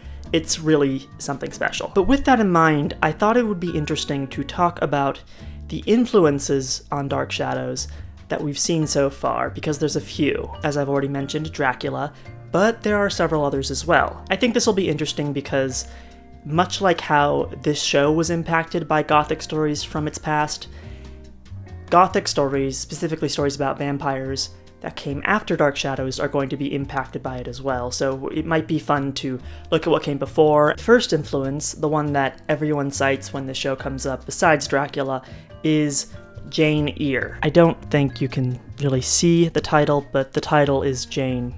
It's Jane Eyre. Just take my word for it, it's Jane Eyre that I've got in my hand over there. People say that the show started off as being an adaptation of the novel, and I always find this rather spurious. For those of you unaware, Jane Eyre is probably the most famous of the Bronte sister novels. It's about the life of a young woman, starting from her very young childhood, where she's abused, to her time in boarding school, where she is also abused, and then it goes to her time as a governess for a very gloomy man in a big spooky mansion, who she ends up marrying. People love this book. I have a friend with a PhD in Gothic literature who is obsessed with it. Daniel, if you're watching this right now, thank you so much for your input into this project. I don't think you're going to be watching this video, but if you are, love you and appreciate you. You're such a good friend. Anyways, there's a few different reasons why people say that this show began as an adaptation of Jane Eyre, but the main one is that, much like Jane Eyre, it is about an orphaned governess who moves to a big spooky house and discovers secrets, which is pretty loose in terms of parallels to the original novel, I have to say. Like, I'm sure it was in the back of their mind somewhere, but Nanny moves to a big house and discovers secrets can be the description of many novels. By this argument, The Turn of the Screw, which is a Victorian ghost novella, is also technically an adaptation of Jane Eyre, which it very much is not. And also, like, Victoria Winters is no Jane Eyre. Jane Eyre is a woman who's suffered a lot and has come out with a strong will and a good understanding of character. Victoria, on the other hand, has about the same intellectual capacity as Cat from Victorious, so I would say that they're not particularly similar. It's honestly kind of a shame that the show felt the need to hold on to this idea that Victoria was the main character, because, as I've said several times already, she's just kinda dumb. Not to mention, now that Barnabas has been introduced, any plans that they had for this character have effectively been nerfed because he is more interesting than anything that's going on with her. There are going to be people in the audience of this video who are going to strongly disagree with my assessment of this character. A lot of people are very nostalgic for her and like her. I, for one, encourage all those people to write their essay-long comments down below, because I know you're just thinking and considering it, and I heavily encourage you to do it. I will read them. I actually will read them. I read every comment. You can defend her all you want if you want to, but I'm just going to point out that the actress herself has said on numerous occasions that she thought the character was dumb as well, so I'm just going to feel vindicated with that. Anyways, on to the next influence on the show, the one that I've already name-dropped at the very beginning of this video, Dracula. Also can't see. I set up this lighting rig just because I thought it would be nice to do something unique, but it's just making it hard to see things. But let's just keep going because I think it's moody. Obviously, Barnabas Collins is meant to be like Dracula. What's interesting to me is how the show diverts from the book. To give a basic rundown of the plot of Dracula, and I really recommend you go read it yourself because it is so much more wild than I'm gonna make it sound by explaining it here. A foreign count moves to England and ends up moving closest to a few families who know each other. The girl in one family is named Lucy, and she is really pretty and kind of dumb, but very sweet, and a bunch of men start pursuing her as her suitors. And then Lucy all of a sudden gets very sick. It's not clear at first what the reason is for why she's getting sick, but it's because Dracula's feeding on her. She ends up getting treated by Dr. Van Helsing, who was like the teacher of her fiance, because her fiance is like a psychiatrist or whatever. But Van Helsing works out that a vampire is involved, but by that point it's kind of too late. Lucy's dead. And that is when Van Helsing tells the suitors what's been going on, because he didn't tell anyone up to that point. Also, one of the suitors is a cowboy, and he's never in any of the adaptations, and I think that is really frustrating. Why not, y'all? Y'all afraid of having some yeehaw in your classic English literature? I mean, the person who wrote it wasn't. And they start going after Dracula and start locating all the coffins he has around the city, and they start putting in like little like sacrament wafers into them so he can't use them, which I just think is kind of funny. Like, y'all are defeating evil with crackers. I love it. All the while this is happening, Mina Harker, who was Lucy's best friend, has started going through all their notes and their diaries and has begun to compile it all so she can fully understand what's been going on. Mina Harker is smart and a badass, and if this wasn't a Victorian novel written by a man, she would be the main character. I love her. Anyways, then Dracula starts going after Mina. She has to keep helping the posse while she is resisting his influence. And then the whole novel ends with a mad chase across Europe, and Dracula is defeated, and the cowboy dies, and everyone else lives happily ever after. In the Dark Shadows adaptation, the parallel to Mina would be Victoria. But as I've already said, Victoria is not very smart, so she can't be helpful or useful to anyone, which is kind of a shame. Imagine if she actually had fallen in love with Barnabas and then discovered this big secret. What would she do? Would she embrace it? Like, she's already become so obsessed with the past, perhaps that would be enough to actually like draw her in, but they never do that, unfortunately. I just realized this is the second story that I'm talking about that I'm saying has influenced the show, and it's the second time I've said that Victoria is just dumb. That's a bit redundant, but oh well. Anyways, Dracula's a fun novel, give it a read, highly recommend it, it's fun. However, I would argue that the show is taking less inspiration from the novel and more so from the Bela Lugosi movie. This movie was adapted from a stage play, and there are moments where you can kind of tell. Like, there's a lot of just standing around and talking and like extended scenes and single locations, that sort of thing. There's also a moment in this movie where I think it's Lucy who is gifted like a music box by the Count, and that might be the inspiration for all this stuff with Josette's music box that we've been getting. Keep in mind, this was before like movie rentals or streaming were a thing. People just kind of remembered what they could remember about films they'd seen, unless they got a chance to catch it on TV. The film itself, putting aside its connection to the show,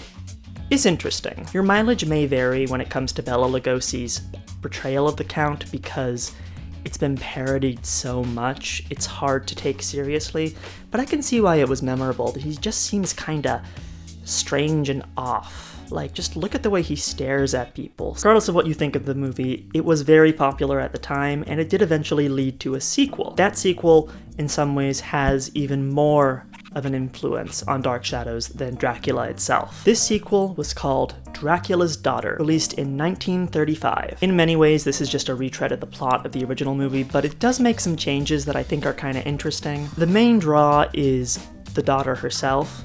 the Countess Maria Zaleska. Just the actor's performance is really something unique. The film begins with Van Helsing being found at the scene of the crime where Dracula has been found dead, and he's taken into questioning, and the body's been taken into the morgue, and like a woman goes and she says she wants to see the body, and it's the Countess. She just wants to make sure that Dracula is dead because she's convinced that if the Count is dead, her curse will end, and she will no longer be a vampire either, because she is also, like Barnabas Collins, a reluctant vampire. She is one of 2 reluctant vampires, as I've mentioned before, that I've been able to find pre-Dark Shadows. That said, the Dark Shadows parallels go even further than that. For one thing, the Countess has this ring that is shown very predominantly in several shots, and she uses it to hypnotize people. It's never used for that in Dark Shadows, but Barnabas does have a ring on his finger, and it's very prominent. It's in the Johnny Depp movie, for God's sake. So I think that's a potential influence on the show, at least in a minor way.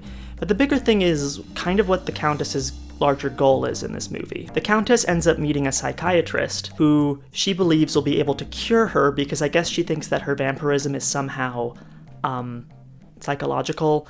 And the psychiatrist doesn't believe that she's a vampire, so she just decides then to kidnap his secretary and hold her for ransom so she can force the guy to become her vampire groom. Up to this point, she's been kind of sympathetic, but then all of a sudden this happens. I mean, I say kind of sympathetic because she is still killing people, but this ending just kind of comes out of nowhere. And as for the people she kills, that's one of the other interesting things about this movie, which is that she is consistently implied to be a lesbian. Like, there's a scene where her Renfield parallel finds a woman on the street and brings her back to the Countess's place so the Countess can paint her.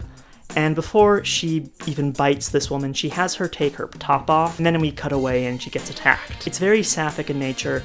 It was apparently even more sapphic, but it got toned down by censors. Anyways, I think it's worth pointing out that you've probably forgotten, but Julia Hoffman was initially introduced as a psychiatrist as well. And the idea of a psychiatrist trying to cure a vampire is just so one-to-one that I can't ignore it. I refuse to believe that it's a coincidence. I'm sure that the people who made this show were at least somewhat familiar with this film. And despite me calling it a retread, this film does have kind of a cultural impact. Anne Rice cited it as one of her inspirations for the Vampire Chronicles. She even named a bar after it in one of her books. And it's well regarded enough that Universal even kind of sort of recently remade it as part of their new Dark Universe initiative. This film, Abigail, at time of writing and recording, is currently in theaters. So I haven't had a chance to see it, but I've been able to glean some details from just, the interwebs. The film initially did go into production under the name Dracula's Daughter, but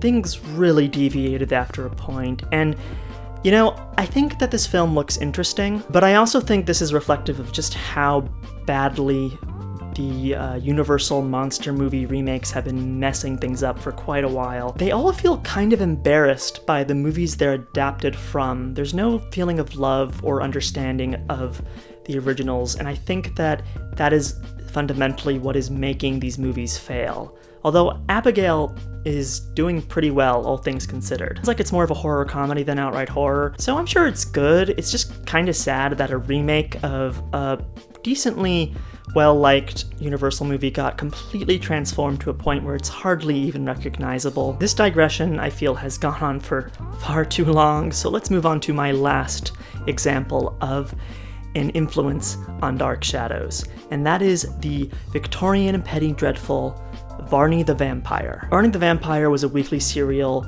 that was published in, London and such places in, I want to say, early 18th century. I can't remember the exact dates.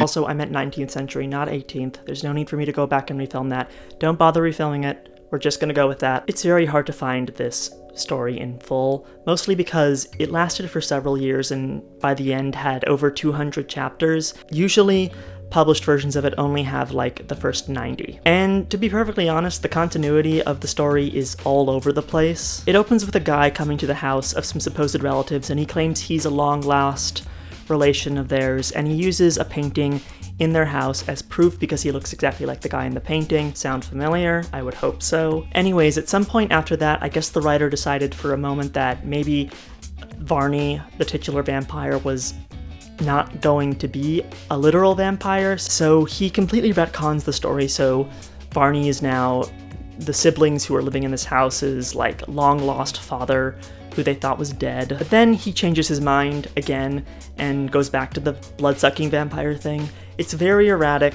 Based on what few reviews of it I found online, it's not good. The other thing that is of note from this story is that Varney himself hates being a vampire. He's repulsed by it. It ends with him throwing himself into a volcano so he can end his hellish half-life. And I think we get a lot of that same energy in Barnabas Collins. It's possible that the portrait similarity is a coincidence. It is not the only Gothic novel to have like an immortal being who has a portrait in some like descendants of his house. But I don't know, I'm convinced that the writers of the show were at least familiar with Varney, and part of what convinces me of that fact is that an edition of that story was released like 3 months before Barnabas Collins appeared. And like, clearly the people who made this show loved Gothic literature. I can easily believe one of them picked up a copy of this. You can't prove me wrong. This is my tinfoil hat, and you can't take it away from me. Okay, I think that's enough for today. I'm gonna stop filming and I'm gonna go outside, I think. Talk to y'all later. Hey you guys, Editing David here. Just a heads up, for like the first 25-ish minutes of this, I look like kind of a mess. I've had a really rough month. I'd get into it now, but I briefly touch on it in the footage itself. My hair's a bit of a mess. My eyeliner, which is already pretty messy in most of these, is really smudged, like it's running down one cheek. So I want to apologize for that. It'll be better later. Also, the show itself is going to be kind of spinning its wheels for like a small chunk of this next part. So if this all feels kind of unfocused at first, that's why. It's because it's trying to figure things out. So like the first 15-ish minutes are just going to be me kind of pinballing around, just establishing bits and pieces that you'll need to remember for later. Just bear with me, and you should be fine. See you in a second. Welcome back, strangers. I'm kind of worried because I've been looking over the footage I've shot so far, and I'm worried that all of this, like the attempt at moody lighting and the black eyeliner, just looks like crap. But, we're just gonna keep going with it, I guess. So this point in the script is around the time that the brain rot got so bad that I started writing my own Barnabas/Willie fanfiction. And no, you cannot read it anywhere, and you never will be able to. This next section of plot is basically Julia trying to cover up for Barnabas while the writers try to figure out how to keep this vampire they've introduced on the show without all the other characters finding out a secret or him killing everyone. And there's some really shocking stuff that happens in this part. Some of it does end up being quietly forgotten in the long run, but for the moment, it's really good stuff. Everyone is shocked to see that Maggie is alive and well, and Barnabas is just like quietly going, holy shit, holy shit, holy shit, throughout the entire scene. Just look at his face. You know that feel when you psychologically torture a woman and then she turns up at your favorite bar? I hope not. The opening credits play, and we see that they've gotten an upgrade with this change to color. Now it's in 3D. Maggie does glance at Barnabas a few times here, and it suggests she might remember him, but it's not entirely clear. She gets taken to Dr. Woodard's office and is checked over, and she seems to be okay, which is surprising as she's walked like 100 miles in a matter of hours. Barnabas then speaks to Julia and accuses her of betraying him, and just as he does so, the phone rings, and it's Dr. Woodard. Julia learns that Maggie's not said anything yet about what she's been through, and so she tells Dr. Woodard to not question her at all until she arrives. She then assures Barnabas that she can guarantee his secret will remain safe. Two things here. First of all, it amuses me to no end that because the Collinsport foyer and drawing room are some of the few permanent sets they have, a lot of really private, often really incriminating conversations end up happening in it despite it being the place where the family spends most of their time. Second of all, and it didn't occur to me that this was kind of a plot hole until I was writing for this video because I have seen some of these episodes before, but Maggie doesn't get recommitted to Wyncliffe after this, and I'm pretty sure they have every right to do so. She's a patient who has escaped from a sanitarium, so, like, why can't they, like, legally just take her back? Why is this never floated by anyone? I guess maybe Maggie's father decided he'd rather they continue the treatments whilst she stays with him. I don't know, that's my headcanon at the very least. She does seem to basically be fine at this point. She stopped talking like a little kid. I want to say everything that comes to my mind. Just get it out in the open. Julia heads over to Woodard's office and meets Maggie privately, and she then does something I can only describe as deliciously camp. She pulls out a brooch and asks Maggie to watch it as she moves it back and forth, the light glimmering off of it, and soon Maggie is entranced. When Woodard enters back into his office, Maggie all of a sudden says she can't remember a thing. What was it that happened to you? Happened to me. The time you were gone. I remember that I went to bed in my room. Suddenly I was here in your office. Julia turns away, a satisfied smile upon her face. A job well done, a secret still kept under wraps, before she pulls that smile into a false, concerned frown. The next episode is in black and white again. This happens on occasion, even when they're in color.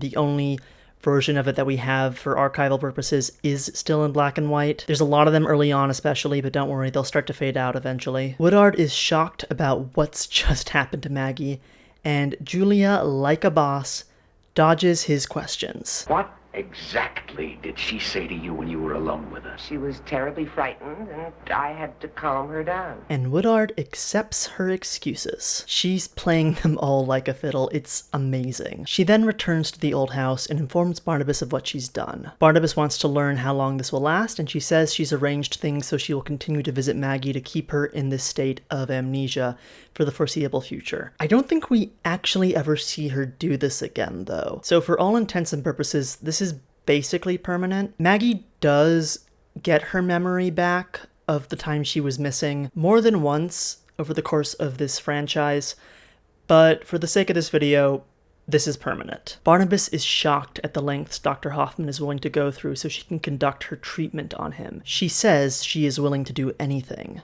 besides taking a human life.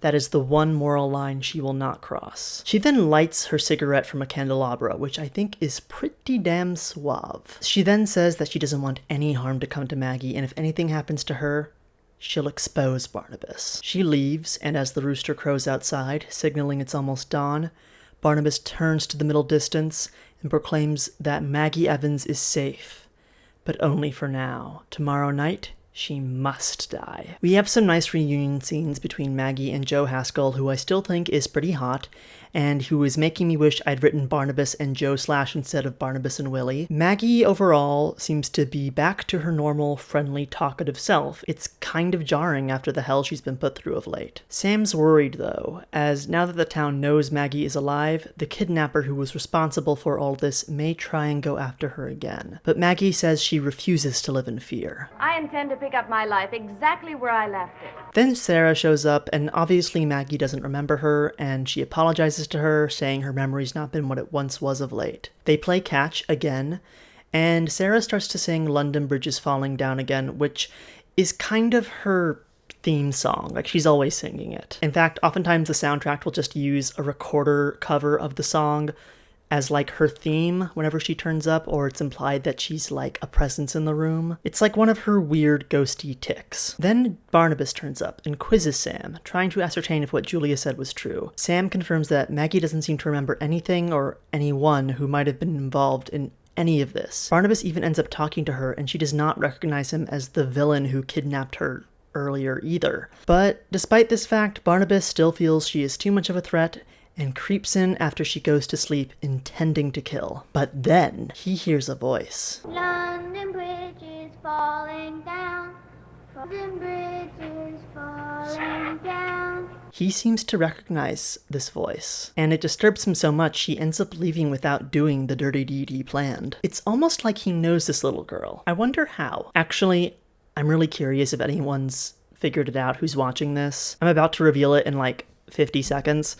But leave your theories in the comments. I mean, I think it's pretty obvious because it's not exactly subtle, but let me know what your guess is nonetheless. Anyways, it turns out that the house Vicky was obsessing over before the intermission is owned by the Collins family, and Liz offers to sell it to Burke, and they talk about this extensively because we all know that plots about real estate are the most Gothic of all plots. Victoria and Burke also begin to discuss marriage, and Victoria seems to be seriously considering it. And while this is happening, Julia has begun to notice that Barnabas clearly has an interest in Vicky, and as such tells him to stay away from her for the time being. With that said, I think Barnabas has other things to worry about at the moment besides Vicky. She cannot be his only priority. In particular, he's begun to get very worried about this little girl, Sarah, who seems to have met several people in his friendship circle. He tells Julia about his concerns about this, and this is when we end up learning exactly who Sarah is. Sarah is Barnabas's little sister, who he says died when she was very little, the perfect portrait of sweet childhood innocence. He can't imagine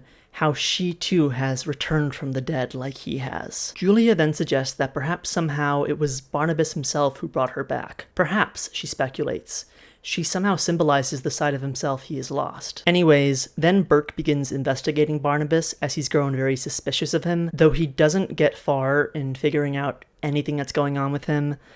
He mostly just wanders around and shouts at Julia and Willie for a little bit. And as all of these bits and pieces are going down, Sarah ends up appearing yet again, and now that she's not focused exclusively on protecting Maggie and I guess playing with David for some reason, she finally manages to make some progress in cluing in the other characters about what's going on.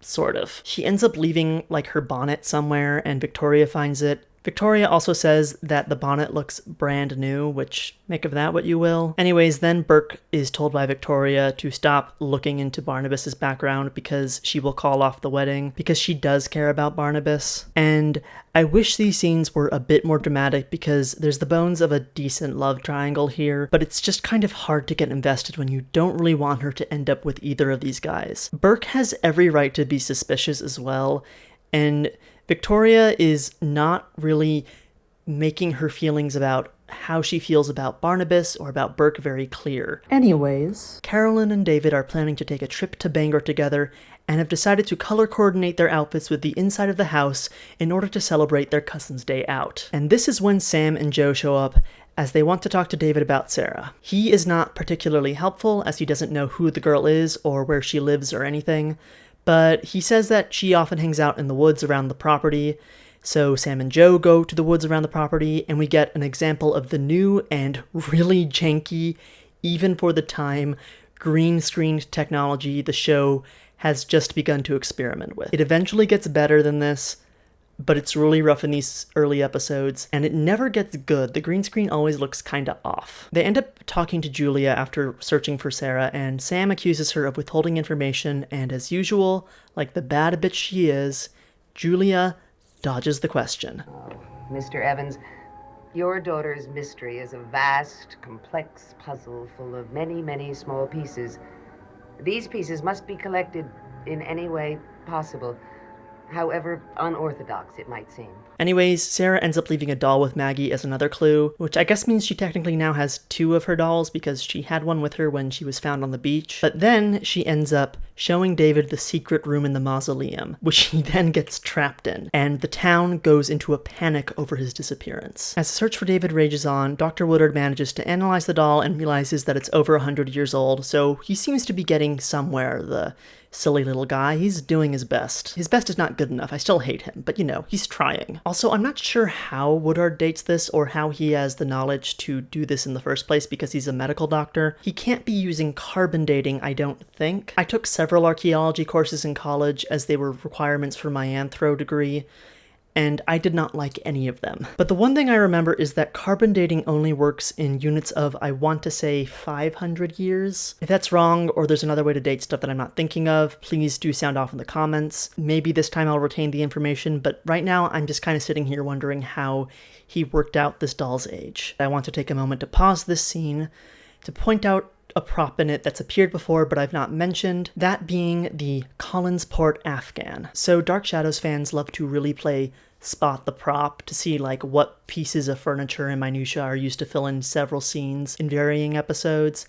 And this rather colorful blanket is a fan favorite. It mainly appears in the cottage Maggie and Sam live in, but it ends up cropping up all over the place. It's so popular that people have even cosplayed as it at conventions, and it even has its own page on the Dark Shadows wiki. According to the wiki, the Afghan can be interpreted symbolically as a visual representation or symbol of the blanket of evil that covers Collinwood and Collinsport. Or, alternatively, the Afghan may be interpreted literally, as an insignificant yet obvious prop that was simply overused. And none of this is actually important, but it is very funny. Kudos to whoever wrote that. You're my hero. You know, I got a job offer,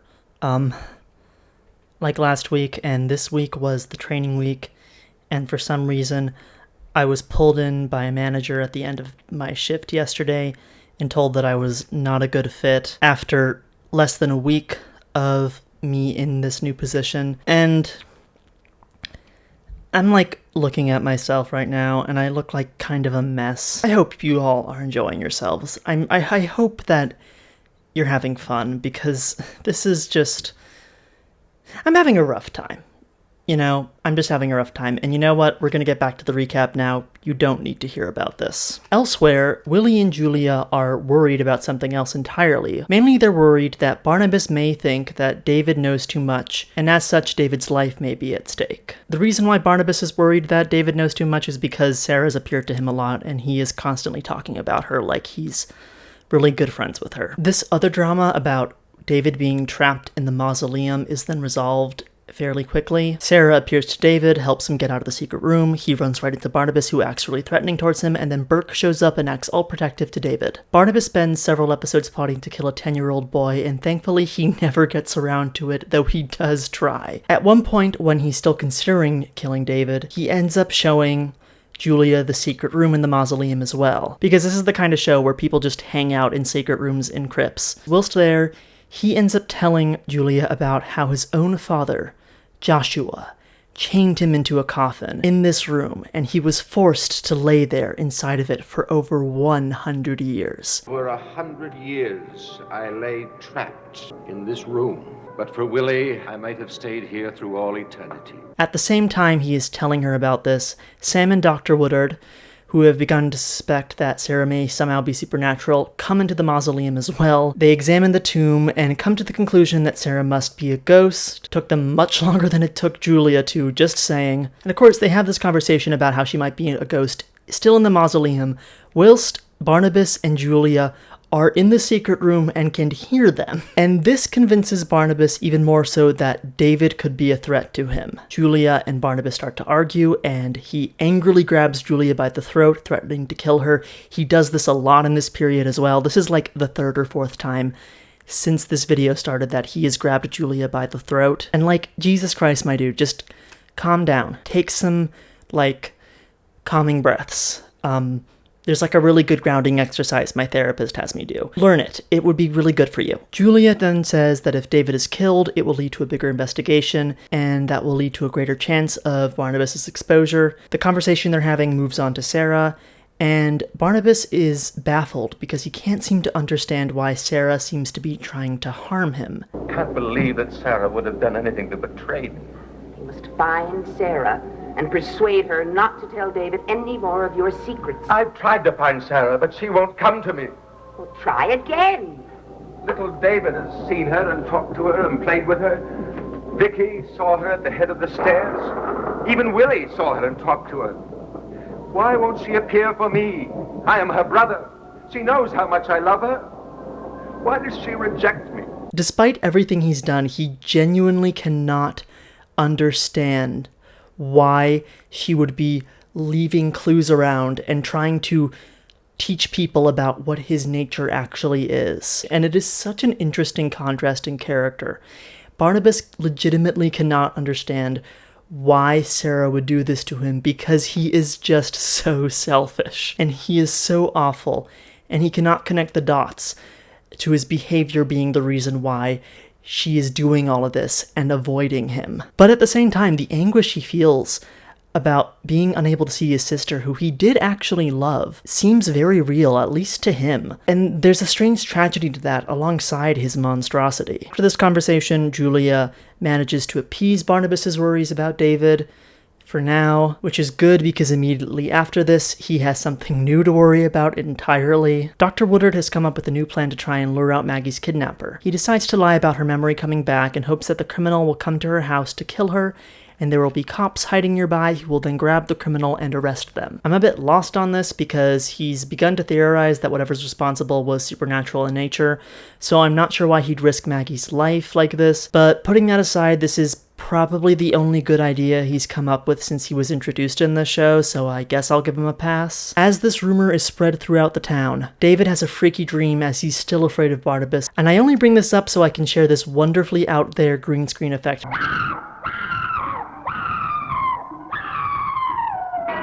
I love this show. Oh my god, how can you not love this? With the rumor about Maggie's memory spreading, Barnabas isn't too worried about David at the moment. He now feels that if Maggie remembers who he is and that he kidnapped her, he has no choice. She has to die, no matter what Julia thinks or wants. He tells Willie this on his own without telling Julia, and Willie gets really upset. You're not going to leave Maggie alone. You're going to kill her. Do I have any other choice? You don't know how much she remembers. Her memory may not come back, not the part about you anyway. No, I can hardly afford to take that chance. Willie's kind of gone through the ringer since he met Barnabas. He's been made into a slave, forced to live in a decrepit old house, which I don't think has electricity or working plumbing. He has been threatened with murder, been beaten with Barnabas's cane, and has been forced into being an accessory to Barnabas's crimes against Maggie. And it seems like this threat to Maggie's life is kind of a breaking point for him. I think the reason why is that he feels guilty for his part in what happened to her. He just seems very protective of her, and this is going to be a defining character trait for a long while after this. Anyways, Julia then enters the old house, ready to give an injection, and Barnabas plays along, agreeing with her that of course he doesn't believe the rumors about Maggie, as he totally trusts her and her ability to suppress Maggie's memory. A panicked Willie then speaks to Julia privately, telling her that he does in fact plan to kill Maggie. And this conversation occurs on a new set they built after they went to color.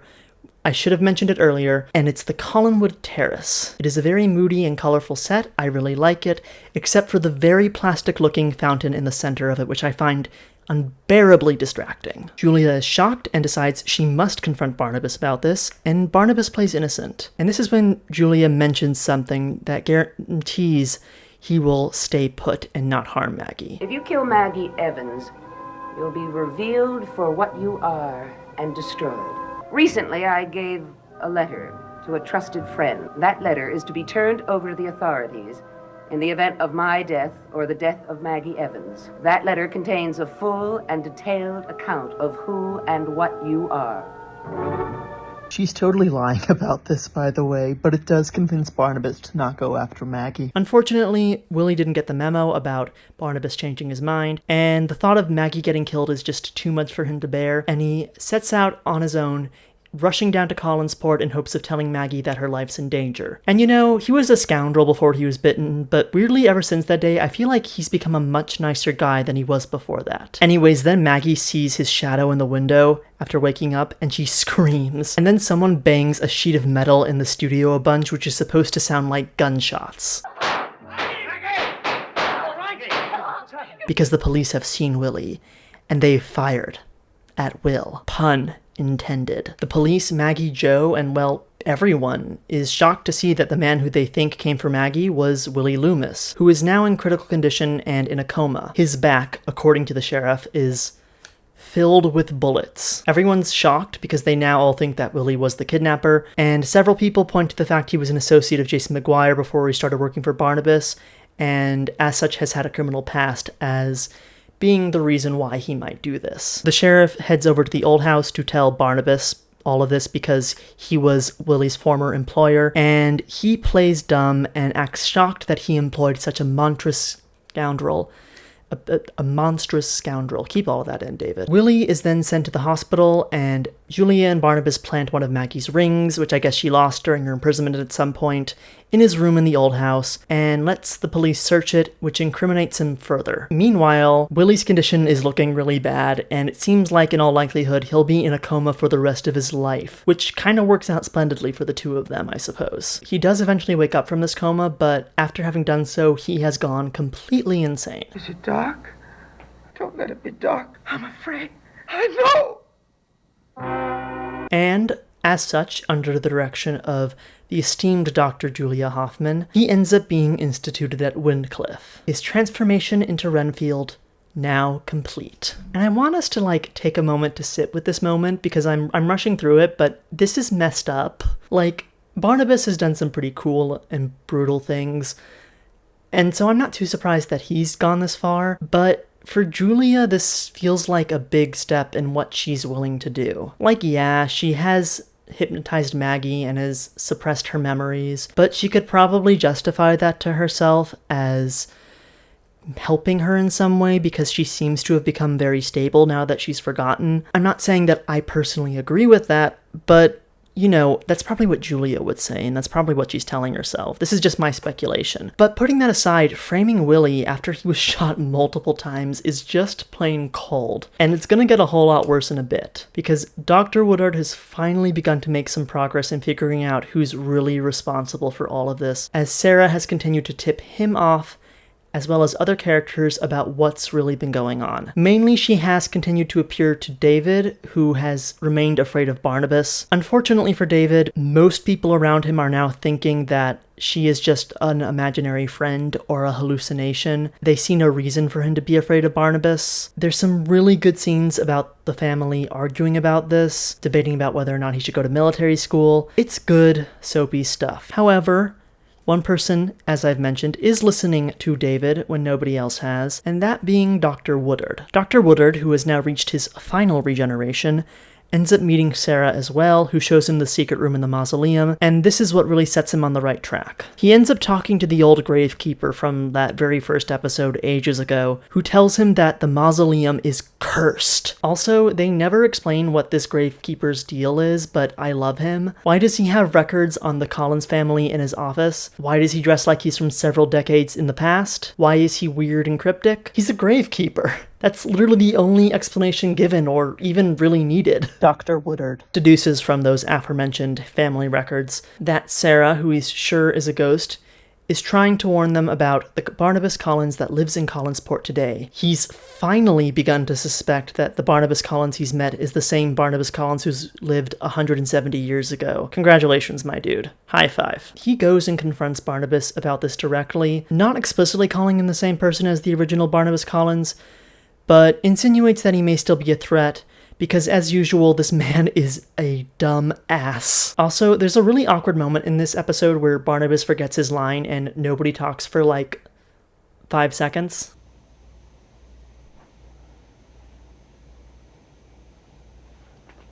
Woodard then directly tells Barnabas that he's seen his sister Sarah quite recently, and my dude, my man, you are currently alone in this house with this man who you think is a monster. What the fuck are you doing? Woodard then storms out after making a fool of himself, and he then bumps into Julia, who is on her way to visit Barnabas, who tells her that he is convinced that Woodard is a threat. Meanwhile, as the two of them have this conversation, Woodard eavesdrops at the window, and Julia ends up revealing more than she should in their conversation. Barnabas tells her to destroy any notes she has about her experiments, as they could be evidence, and she assures him that they are safe in a lockbox in her room. Barnabas then tells her to start thinking like a doctor and to stop thinking like a woman.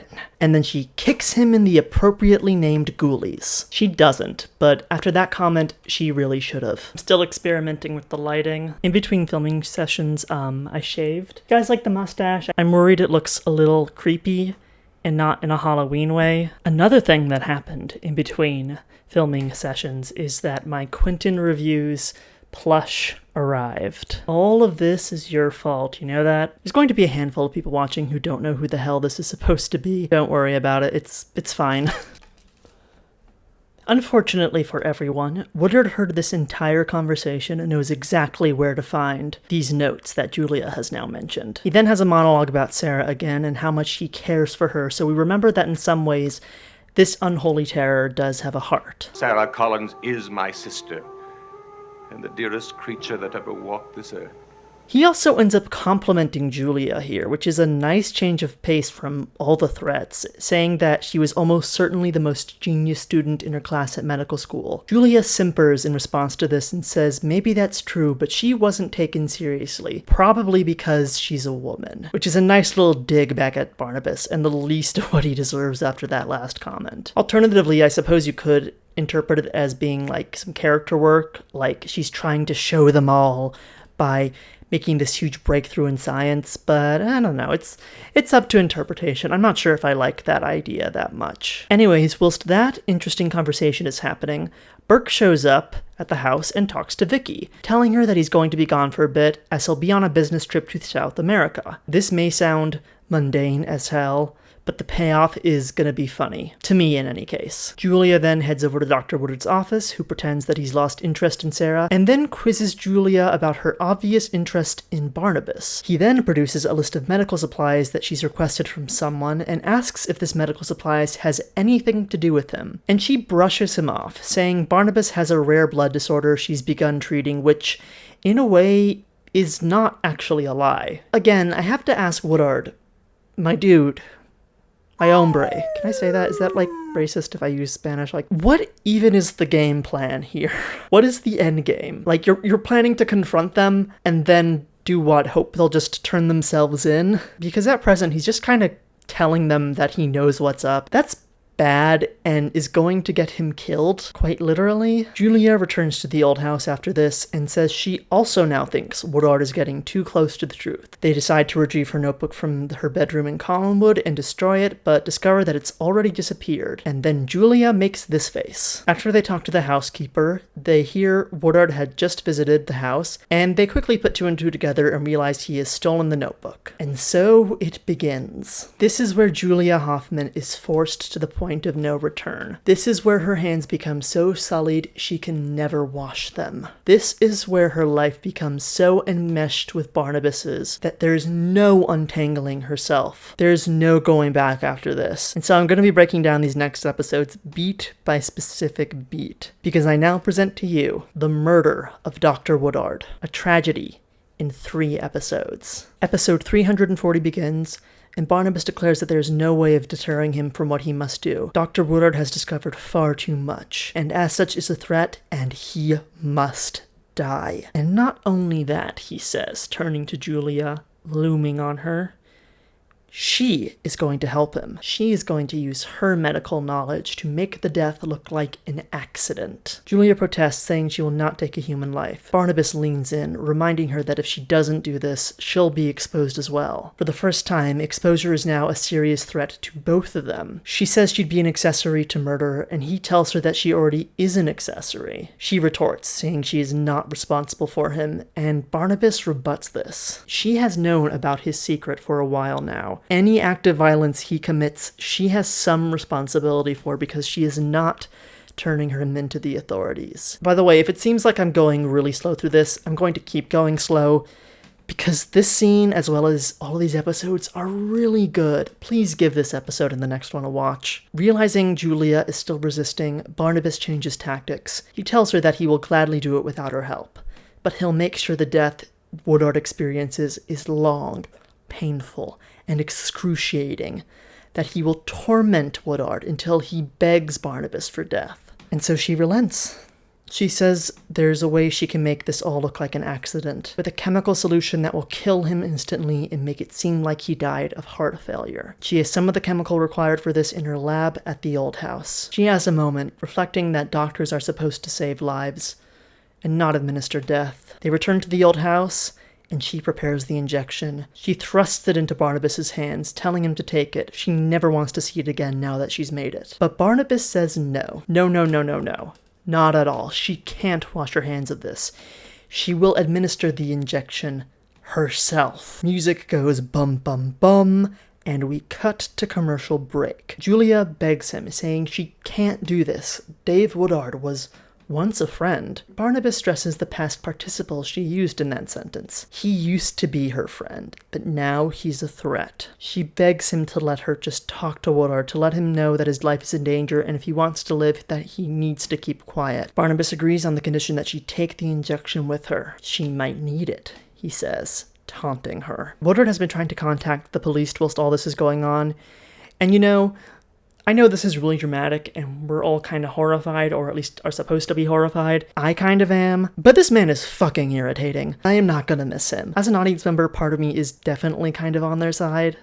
Julia comes to his office and demands that he return the notebook. He refuses and says it doesn't matter if she has it. He's read it, cover to cover. He knows everything. He knows about the experiments. And more importantly, he knows what Barnabas Collins is. She claims that everything she did was in the name of pursuing knowledge, and Woodard scoffs, showing his disgust. Willie Loomis has been driven insane because of Barnabas. And even if Maggie is now seemingly fine, Julia clearly wasn't helping her like she was supposed to as her doctor, just as he'd suspected from very early on. There is no excuse for what she's done standing by Barnabas as she has. Julia tells him that he has to cooperate. Barnabas will kill him if he doesn't, and Woodard spits vitriol back at her, saying that Barnabas has killed and will kill again. Because yeah, women in town have continued to be attacked this entire time, even if they haven't mentioned it in a while. I think everyone just kind of forgot about that, including the writers up to this point. And Dr. Woodard isn't wrong here. Barnabas has killed, and I guess it's a spoiler to say this, but he will continue to kill. By all means, we as the audience should want him to perish. He kind of walked into the lives of characters that we already knew and turned them upside down, made their lives hell. We as the audience know what he put Maggie Evans through. And yet, try to imagine if he was brought to justice. Then the vampire would be gone, and the show would just be less fun and interesting. And that's why on some level, we are on his side despite everything, because he's fun to watch. Quinton fell over. Come on, buddy. Work on your posture. Woodard picks up the phone, ready to call the police, and then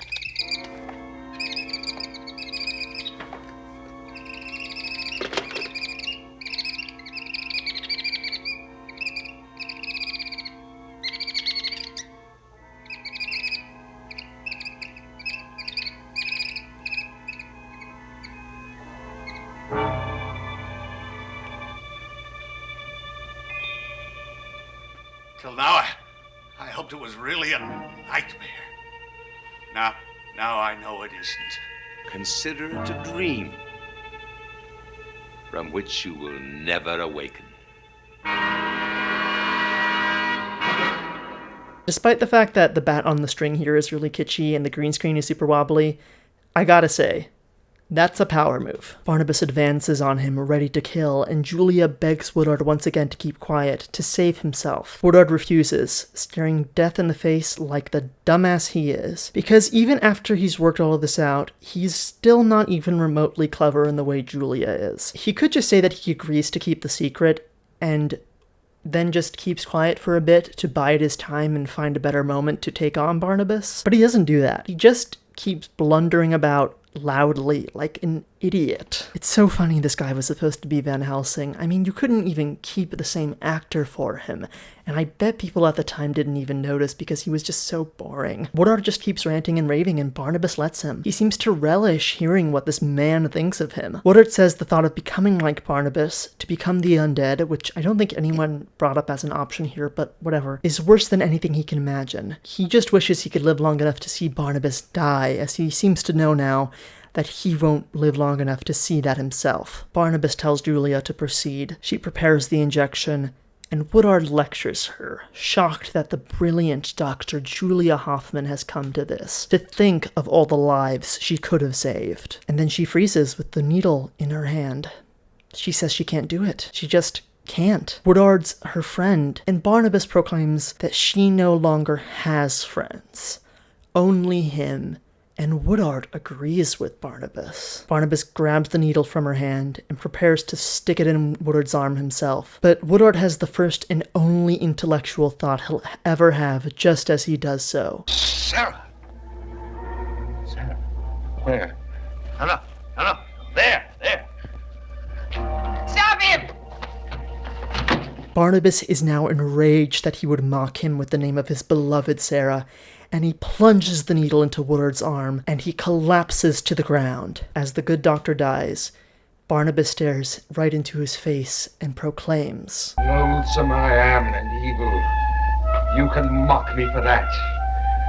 But leave my pain alone. It is one of the most angst-ridden bits of melodrama I have seen in my entire life, and it's breathtaking, and I love it. Completely, genuinely, without any irony. Julia is distraught. Her friend, her colleague, someone who came to her thinking she would help a patient, is dead. She's crossed the line she never would, taking a human life. Barnabas continues to mock her. He tells her before they go that they need to confirm the cause of death, as she's a doctor and it would be wrong to leave a body like this without doing so. He assures her that the poison was a cure after all. The good doctor, after all, was suffering from a fatal curiosity that he does not have anymore. As they leave with the notebook, which he forces her to take out of Woodard's pocket, he reassures her, telling her that she will accept her new identity in time, that of a murderer. And this is just so cruel, like, oh my gosh. It is pure, unnecessary sadism. And you know why I think Barnabas is doing this? I think it was because soon after meeting Julia, she almost immediately became a threat to him. She has had power over him when nobody else has. And the fact that he's finally been able to turn the tables on her is just something he can't help but relish. Now that the main threat to Barnabas is gone, he turns his focus back to being treated by Julia. And we get a look at the laboratory that she's built in the old house, which is some mad scientist nonsense. They talk about how the autopsy was done on Dr. Woodard, and that, yep, it was declared to be a heart attack. Julia says she's not sure she can continue to treat him after what they've done, with the guilt she feels. And Barnabas says something really strange. He says he can't let Julia stop, as she has given him one gift he hasn't had in a long time.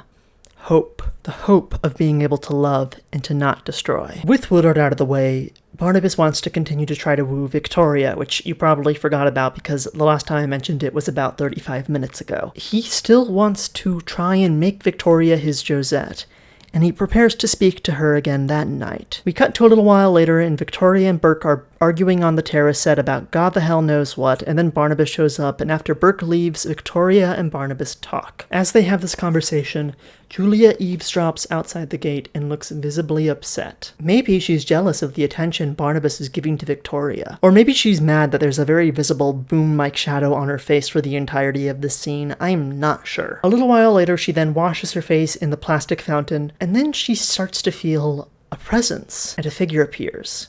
That of Dr. Woodard. It's a nice Banquo and Macbeth moment. We're not sure if this is her imagining something due to her guilt or if he's actually present, and that sets the stage for the final part of this particular storyline. Julia's guilt, jealousy, and her experiments on Barnabas continue, and their now tense relationship is about to reach something of a climax. Soon after this, Burke leaves for his trip to South America, and his plane crashes over Brazil, and he's presumed dead, and that's the last we ever see of him in the show. And no, I'm not joking, it's just as sudden as I'm making it sound. With Burke out of the way, there's no obstacle standing between Victoria and Barnabas, and he tells Julia he wants her to accelerate her treatment as a result. She says this may be a mistake, and Barnabas chastises her for her supposed jealousy. She goes through with what he wants, and it suddenly turns him really old. And the makeup is just excellent here. This is great stuff. He is furious that Julia's done this to him and accuses her of doing it on purpose. He says he needs to feed in order to restore himself, and Julia suggests that maybe he could feed on Victoria. And Barnabas resists this, saying he still wants her to come to him willingly. This entire old person facade doesn't last long. It's just a bit of spectacle, but it's so out there, I have to share it. It's the kind of sudden and bizarre twist that the show is so good at, and it's not entirely without a point. There's another character moment where we get a suggestion that maybe Julia has feelings for Barnabas, which is an increasingly present bit of subtext, which I personally don't like, but the fans of this show really do like. Specifically, she says that she would gladly offer herself to be fed on if it would help Barnabas. And he is surprised. And he asks why she would do this, and Julia, as usual, does her go-to move. She dodges the question. Why would you do it? To I have to give you a reason. Isn't the offer enough? Then, Carolyn, who started getting suspicious about Barnabas, ends up discovering his coffin in the basement, and Barnabas bites her, returning himself to his younger appearance and transforming her into his new vampiric thrall. And now that Carolyn has been bitten, she's acting really weird. When Maggie and Willie were bitten, they were weak and kind of sick the following day, but this does not apply to Carolyn for whatever reason. Carolyn seems almost elated now that she's been bitten. It's really weird. Are you aware of what happened? Yes. How do you feel about it? I don't know. Do you feel as if you want to run out of the house? No. Do you like being here? Yes. She tells Barnabas she feels relaxed and eager to aid him now that her cousin has essentially assaulted her. Carolyn is ordered to try and convince Vicky to cozy up to Barnabas, and then she leaves, and Julia approaches him. Barnabas informs her that the treatments are over. This aging has made him completely change his mind. He doesn't want to risk it happening again, even if that was the result of his own insistence on speeding up the treatment. And so Barnabas tells her they likely won't be seeing much of one another going forward. And then the next few episodes are focused on Carolyn doing Barnabas's will, and just like I said the last time they gave her actress some good material, she's amazing. She really makes the most of it. Julia, desperate to keep Victoria away from Barnabas, puts Victoria under a trance and shows her Barnabas's coffin, hoping she'll subconsciously have a reason to fear Barnabas now. Unfortunately, Carolyn sees this and tells Barnabas, and Barnabas decides that he needs Julia's notebook, as there's now a chance she'll also try to expose him. Carolyn goes to get it, and lo and behold, it's not there. She has already hidden it inside the grandfather clock in the Collinwood foyer. And that's when a new character shows up. A man walks in saying he's a lawyer who's representing someone who's in one of the Collins' canneries. This is Tony Peterson, who is not too important to this plot, but his actor is going to be very important very soon in an upcoming storyline nonetheless. That doesn't sound like it makes a lot of sense. It will when we get to it. Don't worry. Julia gives him the notebook for safekeeping and tells nobody. Unable to find the notebook, Barnabas considers killing Julia, but Carolyn doesn't want him to kill her for some reason. And so he decides that he is going to do something else, as he says he has a much better idea. And we're about to get the most batshit thing this show has thrown at us so far. Just take a moment to take it in, because I'm just going to tell you about it, and then we're just going to have to roll with it, because it's so random, you may not believe me at first. Okay, Barnabas tells Carolyn a story of a time he visited India when he was a young human, and he met a man who told him the, and I am quoting him directly, secret number of the universe. Him the secret magic number of the universe. Him the secret magic number of the universe. Him the secret magic number of the universe. Which apparently can be used to unlock great powers. And he is going to use this secret number of the universe to drive Julia mad with hallucinations. They never bring this up again. It's basically forgotten about. But yeah, that's the plan. We're just gonna use this super powerful MacGuffin to drive a woman insane. Kinda feel like you could've used this earlier, buddy, but alright. Also, if you're wondering what the secret number is, they never say, but it's 42. He uses this pop culture reference to summon the image of Dr. Woodard's ghost in front of Julia. And this is kind of the culmination of her arc thus far in the series. She's now being driven mad by the monster she aided and is being tormented by the guilt she feels about having done so, fleeing the place that he appears to her. Sarah even appears to her briefly and chastises her for killing Dr. Woodard, and Julia tries to say she was forced to do it, but Sarah isn't having it. Julia then desperately asks Sarah if she will protect her if Barnabas tries to go after her, and in a cruel and ironic twist, Sarah dodges the question. Will you protect me if he tries to harm me, Sarah? I have to go away now. Got to answer me, Sarah. Sarah? And then she disappears. The hallucinations from Barnabas continue in full force as she now sees blood dripping out of the mausoleum walls and onto her hand, and thus begins an episode which is compromised entirely of Oscar-nominated actress Grayson Hall wandering around in a panic and losing her goddamn mind at everything, with hardly any actors for her to bounce off of. She eventually makes it back to Collinwood, and the blood on her hand seems to have disappeared. And then she really does just go absolutely batshit. Whatever was in the mausoleum is here. here in this room. Go away. Stop trying to frighten me because I'm not afraid. Oh, no! No! No! She seems to end up pushing past the hallucinations until the spell ends, and then she heads to the old house and confronts Barnabas. During the confrontation, an enraged Barnabas begins to strangle her, slowly killing her as she struggles, this time seemingly meaning to do it, until... Much.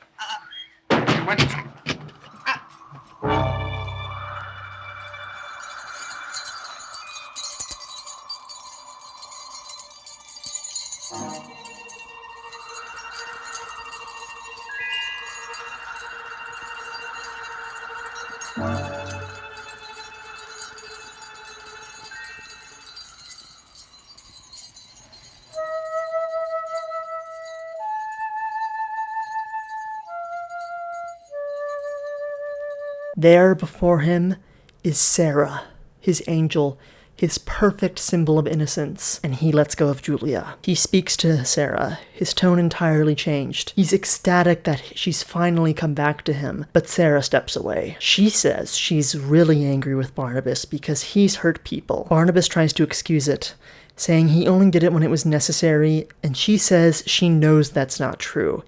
And so does he. And then she asks him to repeat a rhyme he once taught her centuries ago when she was learning to write. Barnabas still remembers it, thinking fondly about how proud of her he was at the time, and so recites it. That evil is wicked is well understood. The wicked are punished, so you must be good. And Sarah says that's exactly it. He needs to do good, or else he will be punished. She will leave and she will never come back to see him, and that will be his punishment. The worst thing anyone could do to Barnabas. She knows deep down there is good in him. He just needs to find it again. And he begins to cry, and despite the fact he just tried to kill her, Julia looks on with an expression of sympathy. So first of all, I want to point out how funny it is that the three characters in that scene are a vampire, a mad scientist, and a ghost. The show has really just gotten kind of bonkers. I also think it's really grotesque that despite everything, Julia still has some empathy for Barnabas. It's just twisted, and I mean, arguably having her fall in love with him is interesting, but I don't like how they play it.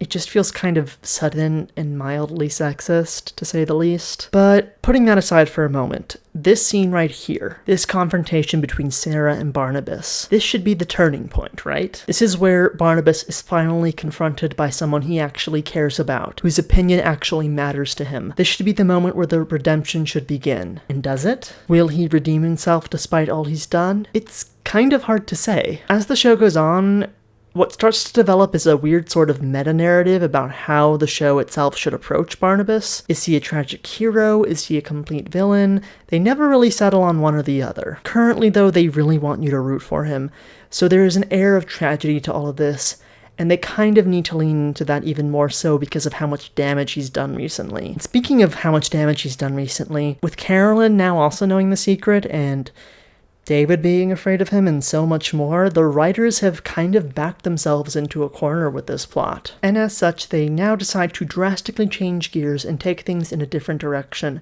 entirely. We're about to reach the next important turning point in this show, so hang on to your nearest notebook-shaped MacGuffin and brace yourself. So, David's still been talking about Sarah, and Elizabeth and Roger are still concerned about his mental health. He's been on a trip to Boston for a bit and hasn't mentioned seeing her at all of late, but now that he's back, he's saying that he's seeing her again, and Roger is surprised at this. He thinks if you have an imaginary friend, why not bring them along on a trip? And Elizabeth tells him to take his son's mental well-being seriously, because as much as I love how witty and clever Roger is, he is a really shit father to David. Finally, Elizabeth decides that they need to consider the possibility that Sarah is real. And this is the first time in a while that we've seen the Collins family actually talk and have drama, and it kind of feels like the show has lost track of that. This is a show about the Collins family. We should be spending more time with the Collins family. Not to worry, they're going to be focusing on them quite a bit coming up very soon. Elizabeth suggests that they should hold a seance, just like they did at that costume party I skipped over like an hour ago. They end up dragging both Carolyn and Barnabas into it alongside Julia and Vicky. They form a circle, and inexplicably, Julia, of all people, is leading this. They start to call out to Sarah, and suddenly,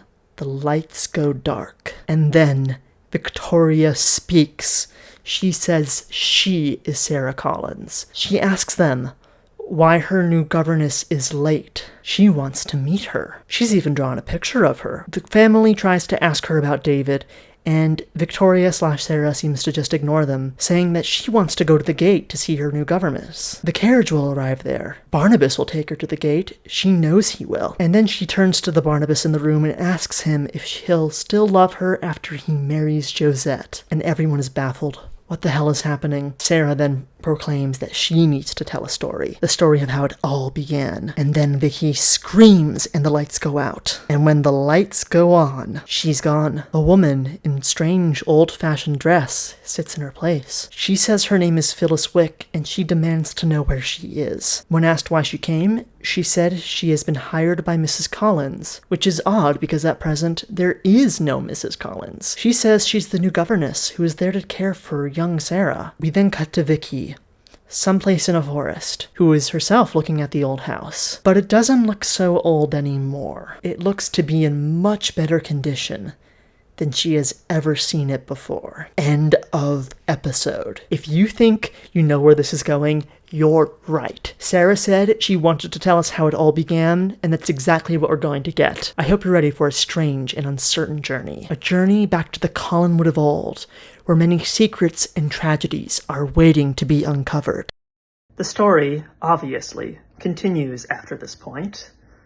Victoria Winters, in fact, is about to go on a strange and frightening journey to meet the very Collins family ancestors she has become obsessed with. And in doing so, we'll meet a new cast of characters, and we'll get to see Barnabas's tragic origin story. But that's a story for another day.